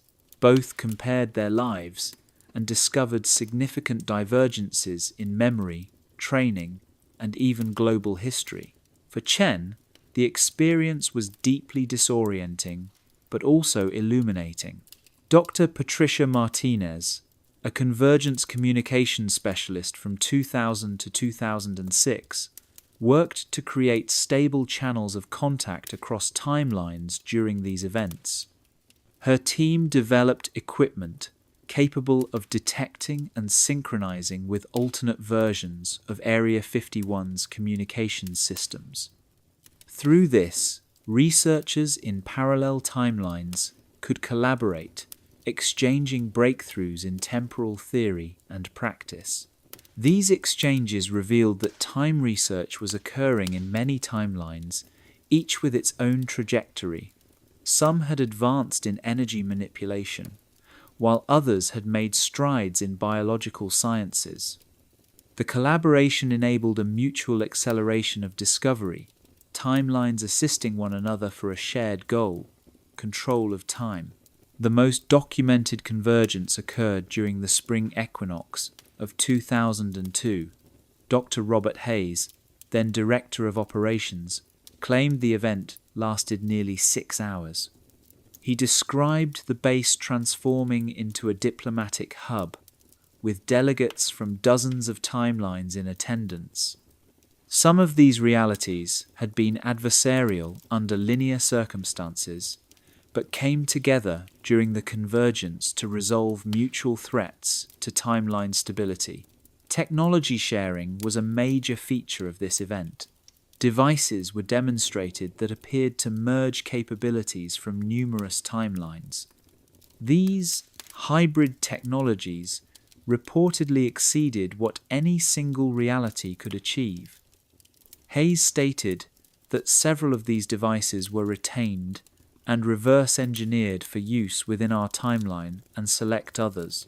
From 2001 to 2007, environmental scientist Dr. Lisa Rodriguez studied the ecological anomalies of convergences. During such events, the desert ecosystem would briefly contain flora and fauna from various timelines. Rodriguez observed plants ranging from prehistoric ferns to futuristic organisms seemingly engineered for extreme environments. Wildlife varied just as widely, including species with no known counterparts in our evolutionary history. Most fascinating were the brief manifestations of human societies, settlements that included nomadic tribes, advanced cities powered by fusion, and agrarian communities with biotech integrated farming. Each suggested divergent historical developments rooted in alternate decisions or events. The psychological impact on personnel became a growing concern. Dr. Amanda Foster, a base psychologist, treated those suffering from what became known as timeline dissociation syndrome. Victims retained conflicting memories from alternate versions of their lives, different families, careers, and identities. Therapy centered on helping individuals reconcile these memories while reinforcing their primary timeline identity. In 2003, researcher Dr. David Kim underwent a profound convergence experience. He encountered hundreds of versions of himself, each representing a life shaped by different decisions. The result was what Kim described as a collective self-awareness, a mental union where all versions shared thoughts and experiences. This experience provided unparalleled insight into the consequences of choice, branching realities, and the infinite nature of identity. From 2004 to 2008, Dr. Sarah Liu worked as an inter-timeline liaison, fostering ongoing cooperation between timelines. Although direct interaction was only possible during convergence windows, her work helped coordinate inter-timeline projects, allowing research teams across different realities to collaborate asynchronously. The alliance formed through these events grew into a decentralized yet cohesive network, humanity, multiplied across realities, united in its effort to understand time itself. The convergence events didn't just expand knowledge. They fundamentally redefined what it means to be human across dimensions. Engineer Jennifer Park, who worked on convergence technology from 2005 to 2009, was part of the team that created hybrid temporal devices.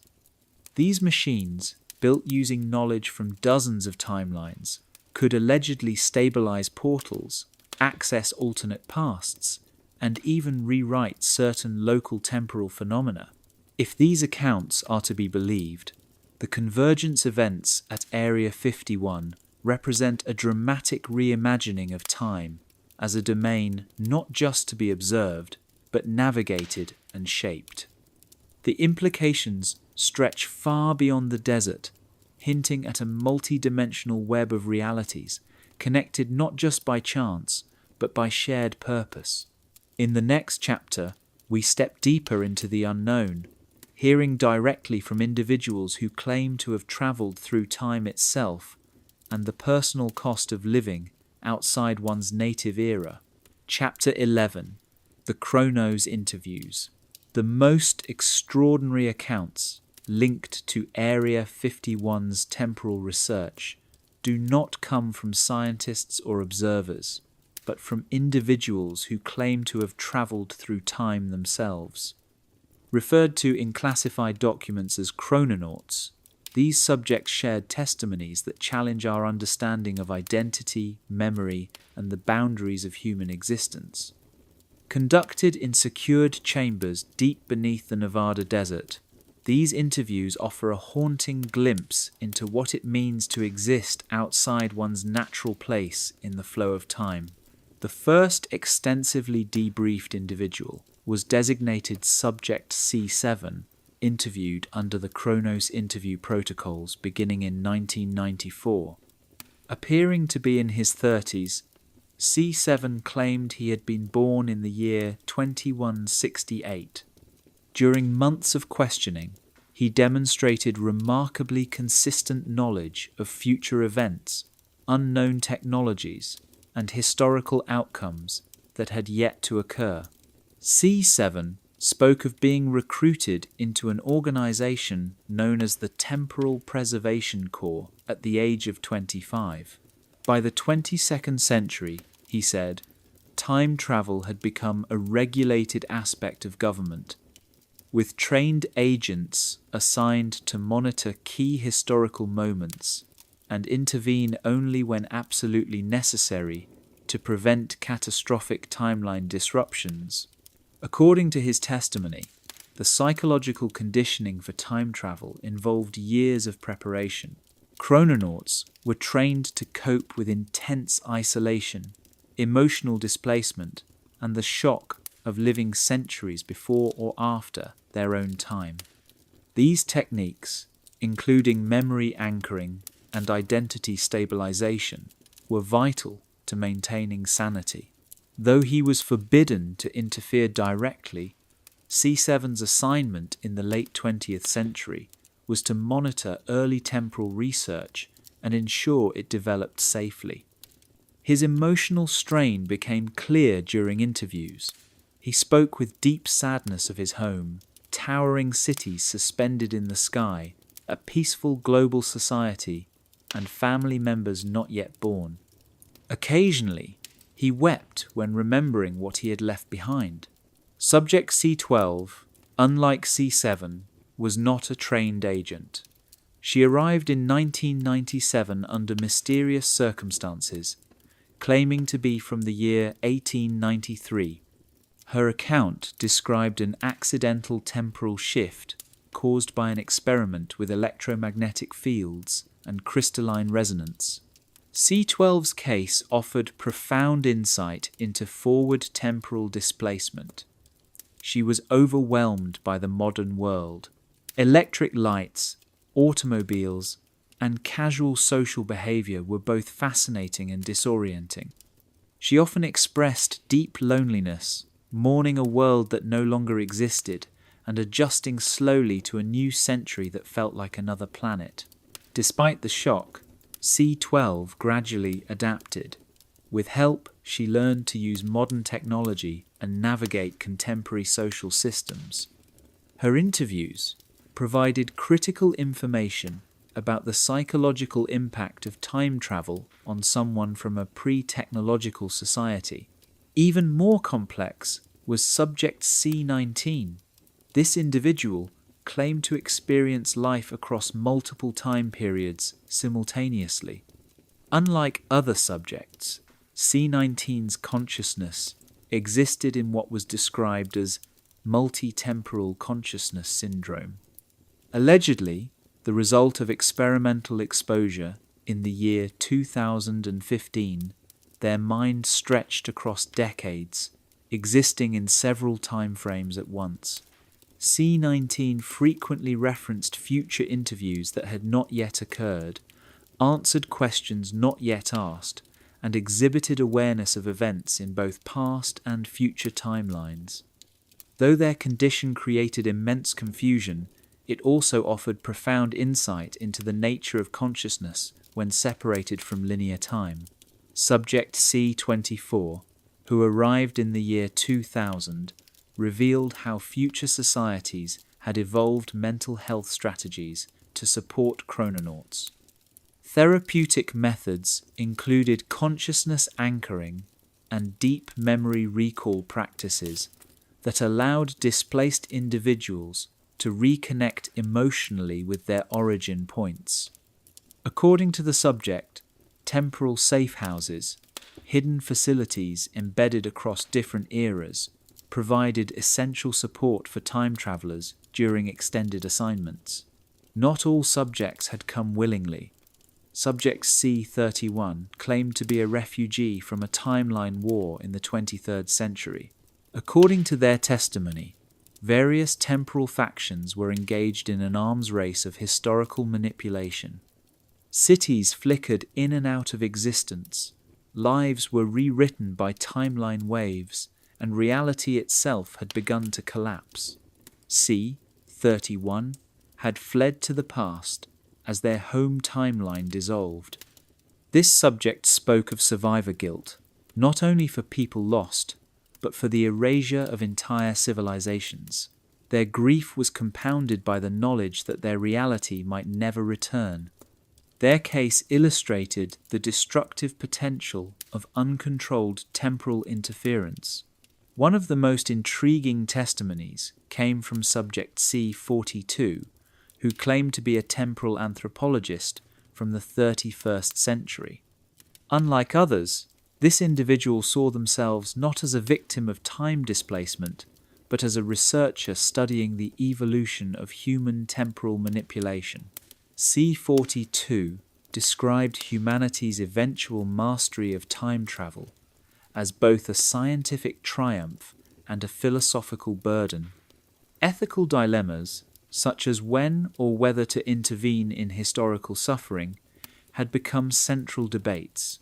Time, they said, had become not just a scientific frontier, but a moral landscape requiring wisdom and restraint. Finally, there was subject C55. Arriving in 2002, this individual was in a severe state of temporal dissociation. Their consciousness had fragmented across centuries. They referenced events from the past and future simultaneously, responded emotionally to things that hadn't yet happened, and conversed with people not present in the room. Treating such conditions required experimental psychological protocols developed for those who had become untethered from linear time. Therapy involved carefully re-anchoring the individual's perception to a single temporal moment, slowly restoring a coherent experience of reality. Across all the interviews, certain themes echoed consistently: overwhelming isolation, identity disruption, and a deep nostalgia, not for places, but for time itself. Some subjects thrived in their dislocation, finding purpose in new centuries. Others unraveled, unable to reconcile who they were with when they were. But perhaps the most remarkable discovery was the resilience of the human mind.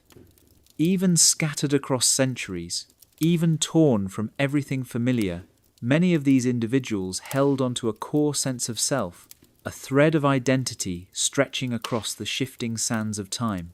In the next chapter, we examine what happens when temporal experiments go catastrophically wrong, when reality tears, timelines loop, and time becomes not a passage, but a trap.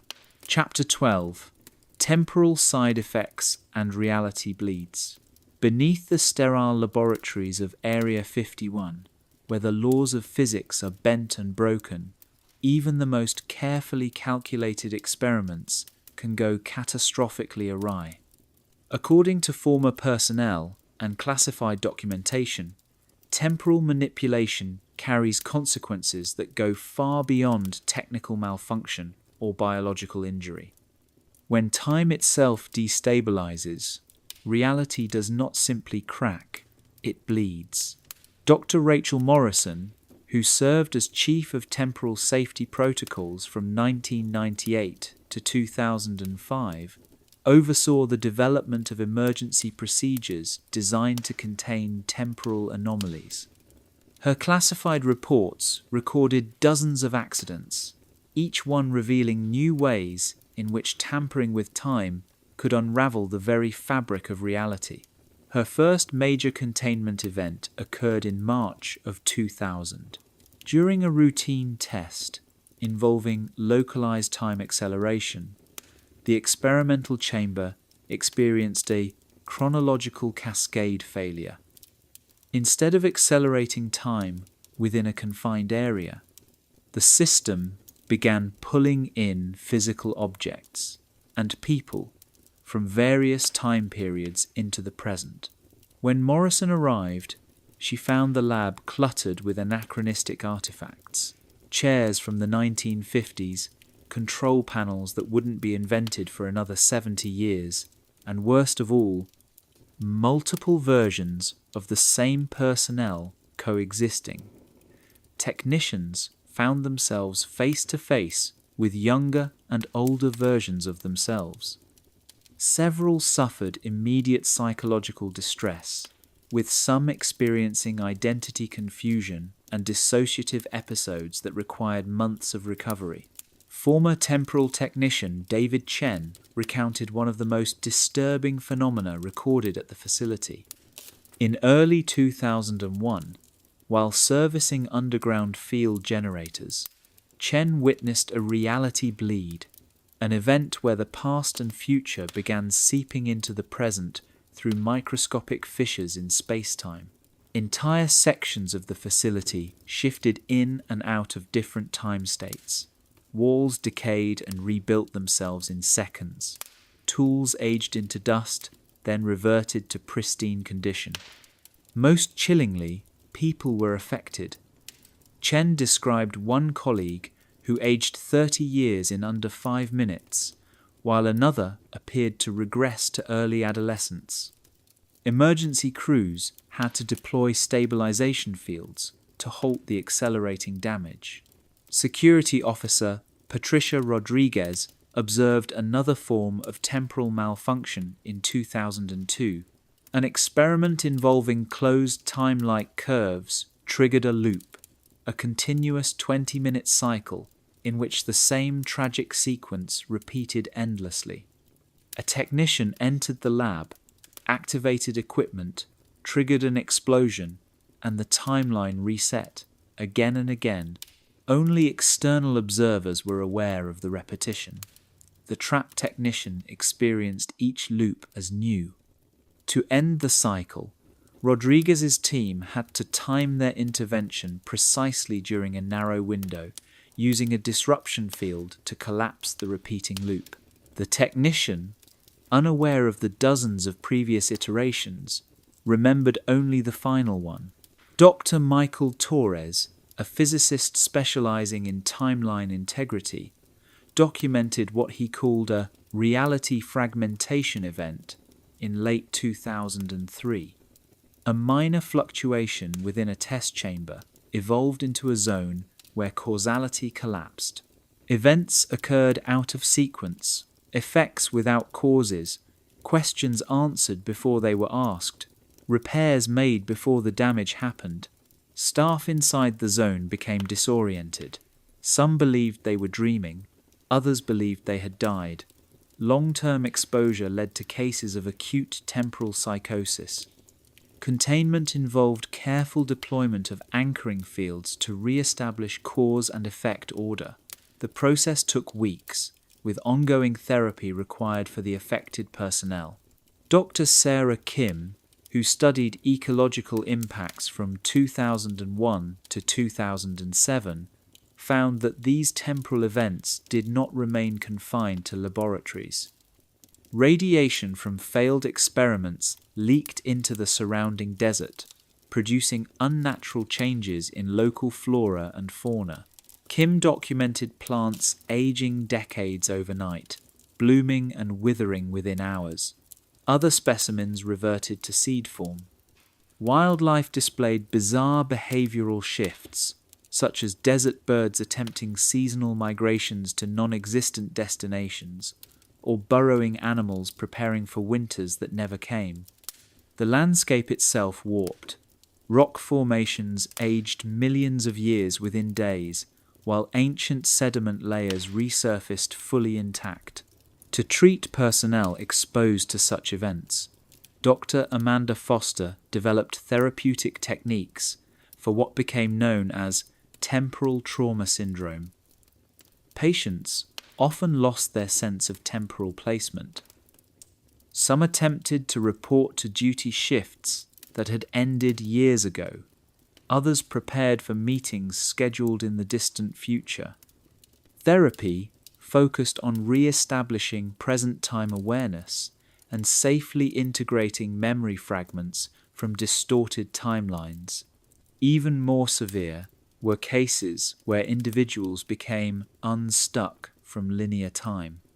These people would vanish from the present, only to reappear days later with detailed accounts of events yet to occur, or with vivid memories of conversations and actions no one else remembered. These episodes defied every known model of human consciousness and required constant observation. Jennifer Park, a specialist in temporal containment, worked on rapid response protocols from 2004 to 2008. She described chaotic scenes where anomalies escalated within seconds, from flickering distortions to full-blown timeline ruptures. In some incidents, even the containment efforts themselves were caught in loops, causing teams to repeat procedures with no progress until a separate unit intervened externally. Biological complications from time exposure also emerged. Dr. Robert Hayes, Chief Medical Officer from 2002 to 2008, faced conditions unlike anything in conventional medicine. Patients arrived with symptoms ranging from accelerated aging and cell degradation to genetic instability. In the most extreme cases, DNA itself had become temporally unstable, shifting between different evolutionary paths. One subject's eyes changed color hourly. Another temporarily developed anatomical traits not seen in modern humans. Dr. Lisa Martinez tracked long-term survivors from 2004 to 2010. Her findings were both unsettling and awe-inspiring. Some individuals developed extraordinary temporal perception, able to sense minor fluctuations in time or predict brief future outcomes. While this enhanced awareness provided certain advantages, it came at a cost. Many reported chronic anxiety, migraines, and the inability to fully focus in present time. Perhaps most concerning was the facility itself. Certain wings, particularly older subterranean levels, showed signs of permanent temporal contamination. In some rooms, clocks spun erratically. In others, conversations echoed seconds before they were spoken. Entire zones were sealed off, declared hazardous not due to radiation or chemical risk, but because time no longer flowed predictably within them. These contaminated areas were closely monitored. Personnel required specialized suits and clearance to enter. Maintenance had to be performed during specific windows when time stabilized briefly. For all intents and purposes, these zones had become pockets of fractured history, neither past nor future, but both. As the frequency and severity of these events increased, so too did the urgency to understand and control them. In the next chapter, we explore how these anomalies have influenced historical records, leading to the creation of shadow archives, repositories designed to preserve alternate versions of history when documented reality itself begins to shift. Chapter 13. The Shadow Archives.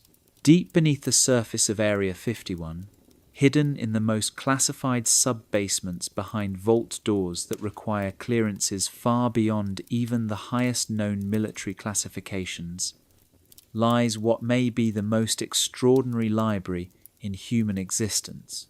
Known to only a handful of insiders, this repository is called the Shadow Archives, a collection of documents that do not merely record history, but actively adapt to it. According to former personnel, the Shadow Archives are not static. Instead, they are in a state of constant flux, rewriting themselves in real time to account for changes to the past brought about by temporal experiments. Each file, each log, and each piece of correspondence has the capacity to morph as the timeline shifts, a necessity when history itself refuses to stay the same.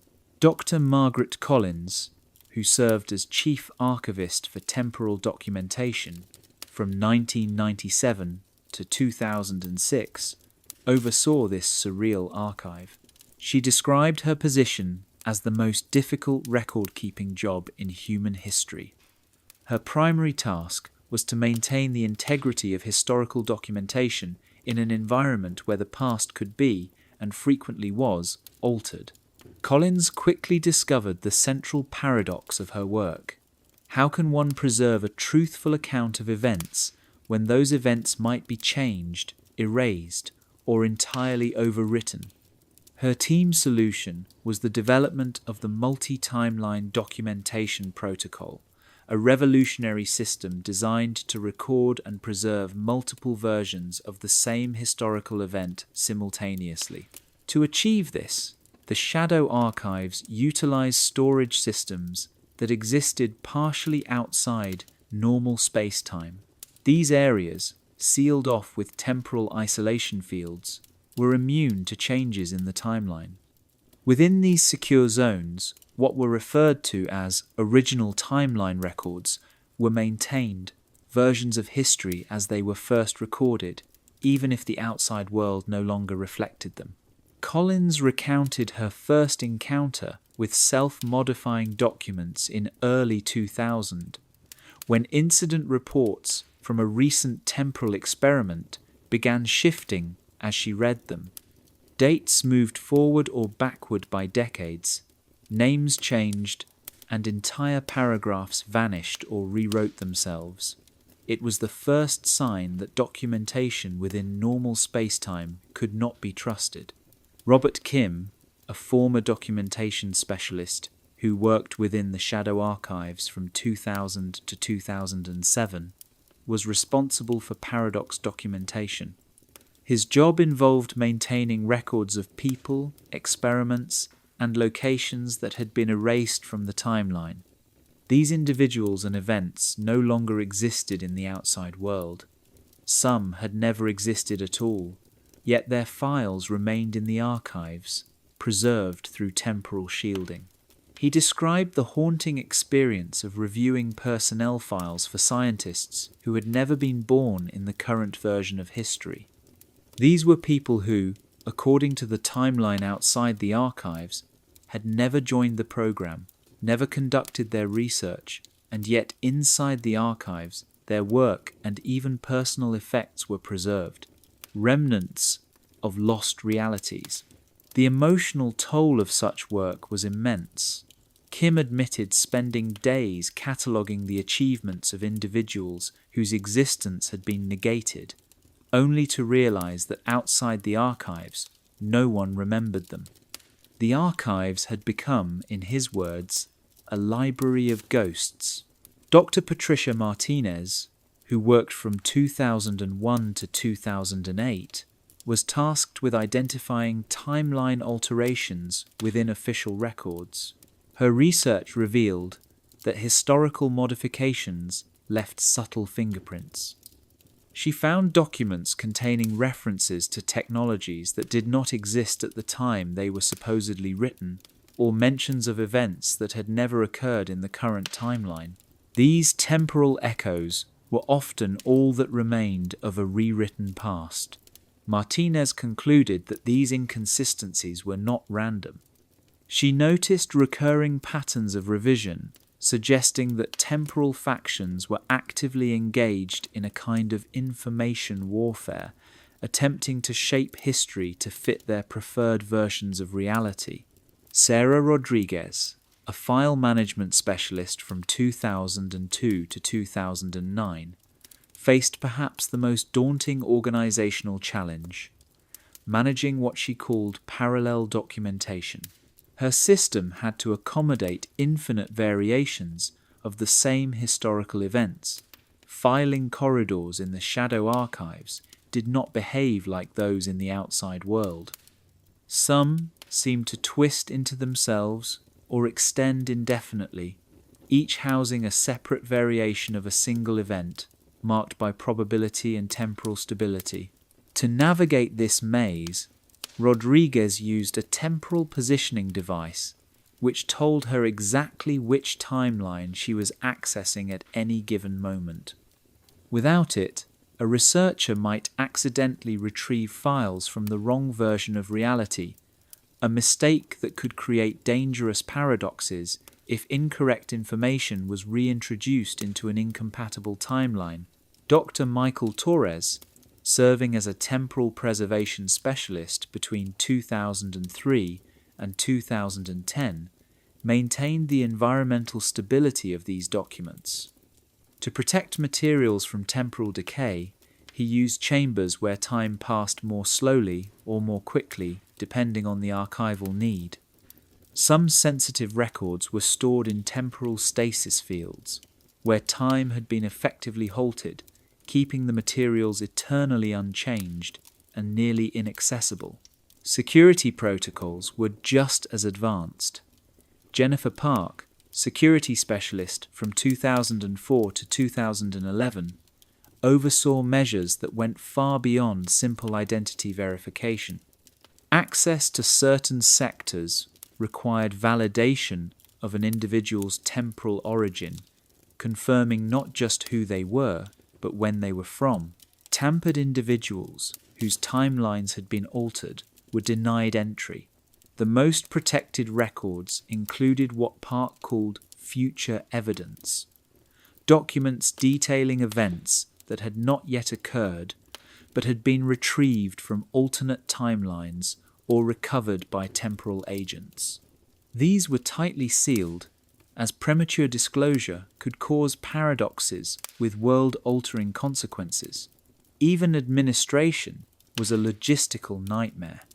Carol Martinez, who served as office manager from 2005 to 2012, developed entirely new bureaucratic categories: confirmed events, probable events, and paradox events, the last being documentation of things that shouldn't exist, but somehow did.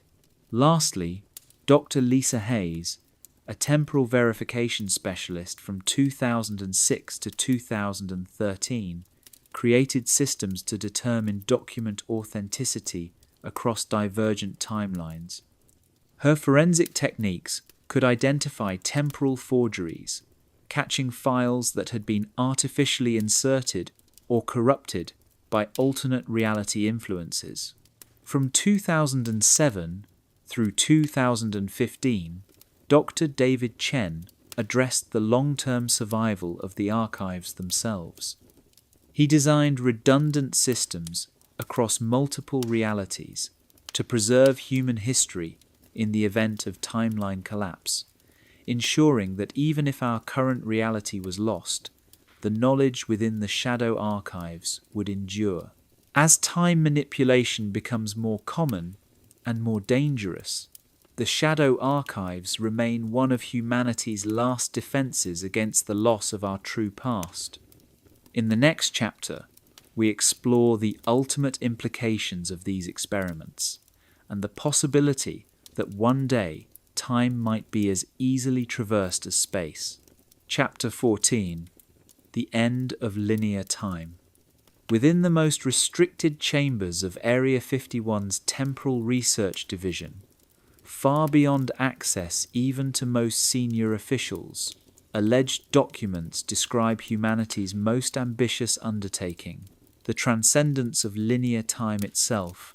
These records, according to those who claim to have seen them, outline not only the mastery of time travel, but the complete evolution of human existence into a post-linear state, a reality where past, present, and future exist in equal immediacy. Dr. Elizabeth Harper, who served as Director of Post-Linear Development from 2003 to 2012, oversaw the project labelled Phase 4 Temporal Evolution. In her alleged testimony, she stated that the ultimate purpose of temporal experimentation was not to hop across centuries, but to prepare humanity for life in a realm where time is no longer a line, but a field. Harper described Phase 4 as the moment humanity would emerge from its temporal adolescence. Just as early humans once lived in isolated regions before evolving into a globally connected species, post-linear humans would no longer be constrained by a single point in the temporal stream. Instead, they would exist fluidly across multiple temporal dimensions, experiencing time as a navigable environment rather than an unstoppable sequence. Initial groundwork for this evolution began with studying individuals who had, through accident or prolonged exposure to temporal fields, developed what researchers called multi-temporal awareness. These individuals could perceive or interact with multiple versions of events from different timelines simultaneously without suffering loss of identity or mental prose. Coherence. Harper's team sought to replicate this awareness deliberately. Through a combination of advanced cognitive therapies and consciousness-enhancing technologies, subjects were trained to expand their perception beyond linear chronology while retaining emotional and psychological stability. The result was a form of temporal cognition vastly different from anything seen in traditional human minds. From 2005 to 2014, Dr. Michael Rodriguez worked as a temporal infrastructure specialist. His mission was to build the technological foundation for post-linear civilization. He developed conceptual frameworks for temporal bridges, stable portals, allowing movement and communication between different time periods. Rodriguez's vision involved constructing permanent temporal anchor points across key epochs in human history. These would act as hubs in a sprawling chronological network, enabling post-linear humans to travel through time as easily as people once traveled between nations. The technology required was beyond anything the modern world had produced, systems capable of maintaining stable fields across centuries and energy sources capable of sustaining operations in divergent timelines. Much of this technology, Rodriguez claimed, was reverse engineered from future devices recovered through time displacement incidents.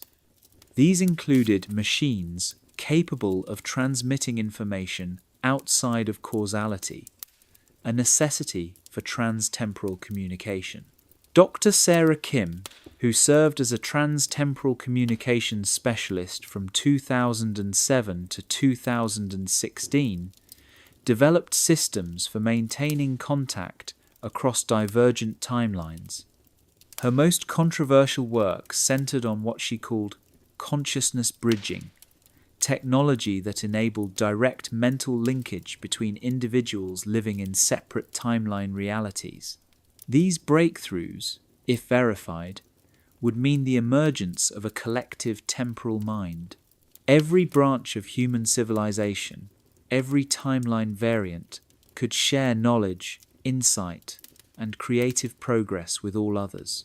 Humanity would essentially become a multiversal organism, one mind operating across many temporal bodies. But preparing the human mind for such a leap posed significant psychological challenges. From 2009 to 2018, Dr.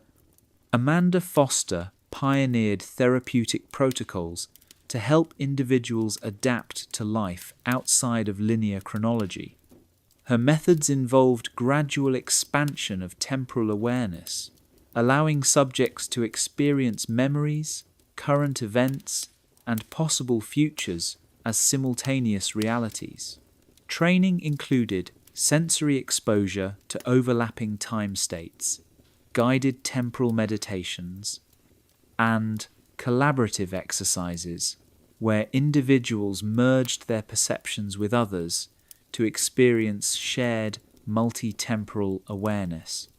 Foster emphasized the need for a balance between expanded perception and anchored identity, warning that failure to maintain coherence could result in complete dissociation from time-bound consciousness. Socially, post-linear civilization demanded new political and legal systems. Dr. James Torres, a political theorist active from 2011 to 2020, explored governance structures that spanned centuries. He proposed dynamic constitutional systems capable of addressing crimes or decisions affecting past, present, and future simultaneously. His model envisioned a collective decision-making framework that included representatives from multiple time periods, with a focus on long-term responsibility rather than short-term outcomes. Laws would be written to account for intertemporal consequences, and economies would be built to leverage resources not just across geography, but across time. Dr. Lisa Martinez, working from 2013 to 2022, explored the environmental requirements for post-linear existence. She studied how human biology would need to adapt to different planetary conditions that might exist across alternate or future Earths. Her work proposed a synthesis of consciousness-directed biological change and technological augmentation, allowing individuals to seamlessly adapt to multiple environments across geological eras. On the cultural frontier, Dr. Patricia Liu, from 2015 to 2024, documented how art, music, and storytelling might evolve when creators have access to every moment in human history and every possible future. In this view, post-linear culture would be inherently multidimensional, compositions created in cooperation between Renaissance minds and post-singularity artists, novels that unfold simultaneously across alternate timelines, and music that changes depending on when and by whom it is heard. Technological advancement, too, would undergo a revolution. Dr. Robert Hayes, who served from 2017 to 2026, studied innovation in post-linear conditions. He predicted that future scientists would work in trans-temporal labs, researching alongside past and future versions of themselves, compiling knowledge from alternate realities to accelerate discovery. The end goal of post-linear technological development, Hayes argued, was the complete fusion of consciousness and machinery. In this stage, thought itself would become a tool capable of interfacing with space-time, shaping reality, and dissolving the need for physical devices entirely. Dr. Carol Rodriguez, active from 2019 to 2028, proposed economic systems designed for a post-scarcity world. Her temporal resource sharing model allowed matter and energy to be borrowed from one era and returned in another, creating sustainable abundance without depleting any single moment in history.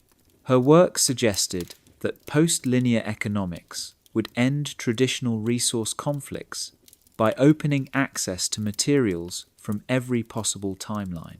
Civilization would no longer be bound by scarcity, but governed by ethical stewardship across time. Although the timeline for this post-linear transition remains classified, Harper's final documents suggested it could begin within decades of achieving stable temporal field technology.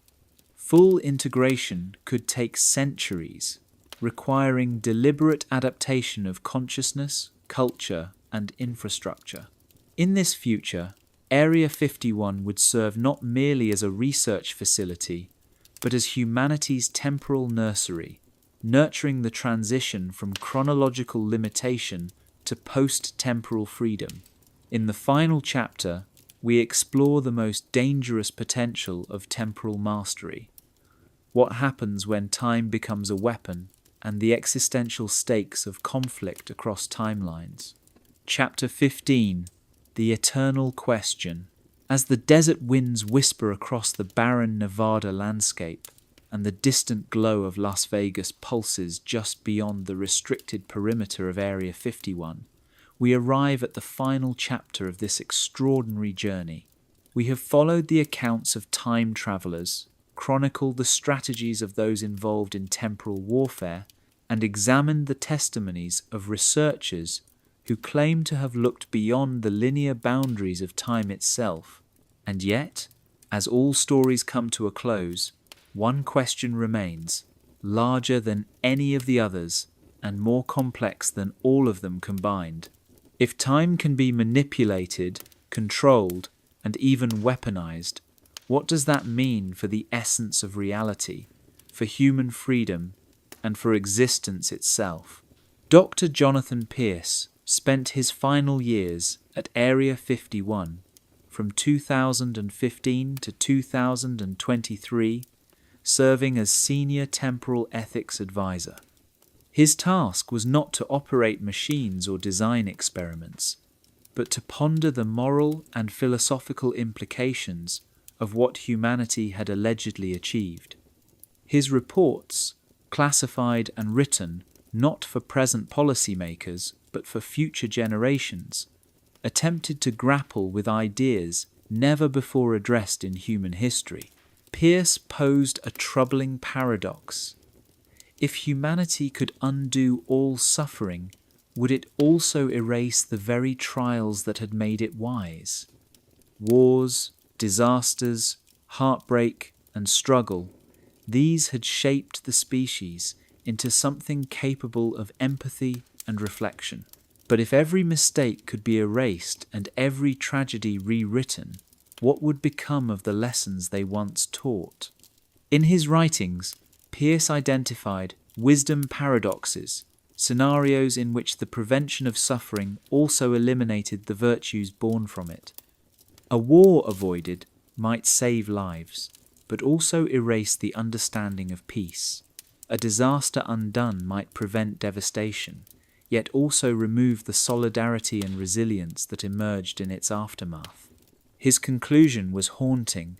Without hardship, would humanity still be human? Unlimited temporal power, he warned, could rob the species of its identity, even as it promised salvation.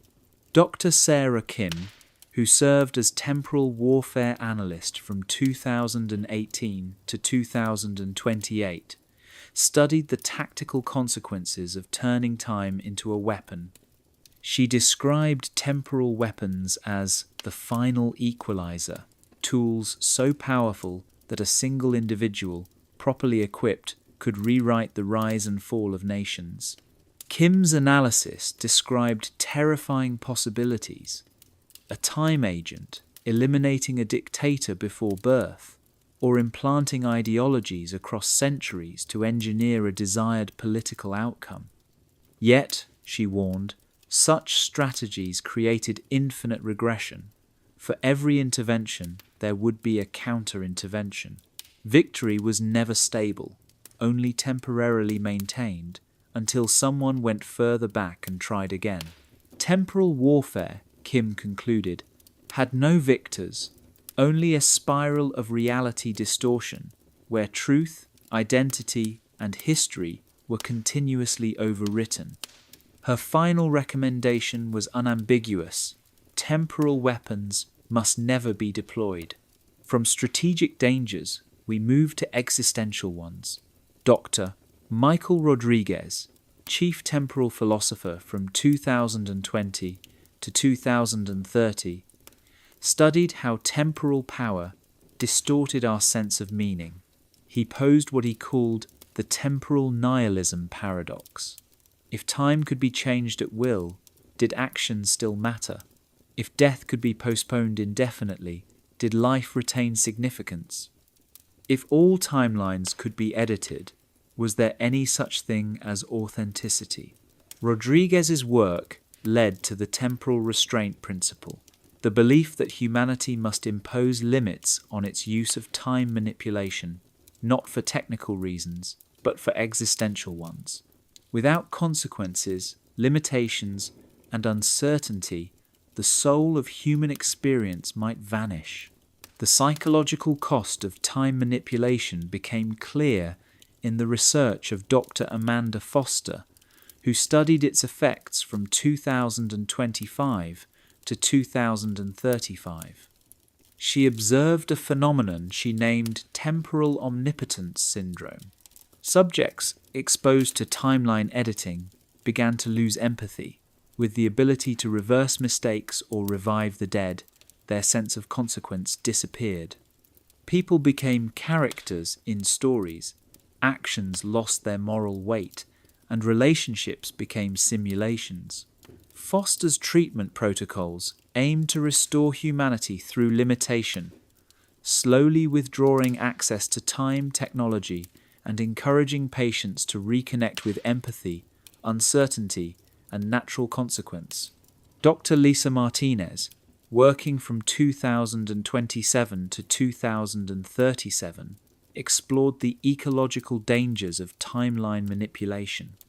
Even minor interventions, saving a single species or altering a regional climate, could cause ripples through thousands of years of evolutionary development.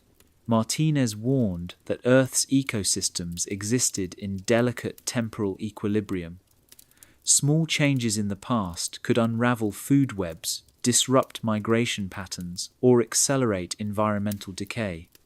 She proposed temporal environmental protection protocols, calling timeline alterations the most dangerous ecological threat ever conceived. Dr. Patricia Liu, who served from 2030 to 2040, studied the impact of time control on human creativity and cultural diversity. Her findings revealed a new paradox.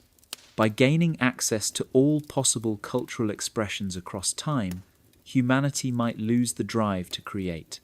If the past could be borrowed endlessly, innovation could stagnate.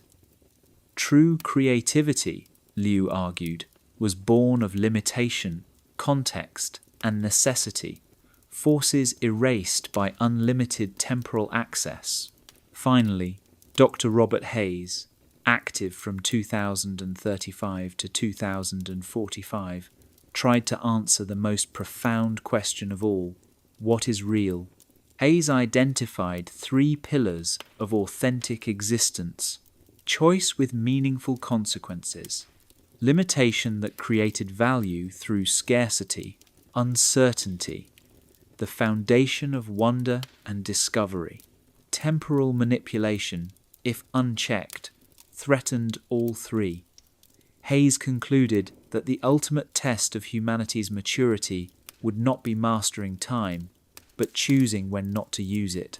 As we end this journey through the alleged temporal secrets of Area 51, we return to the question that haunts every account.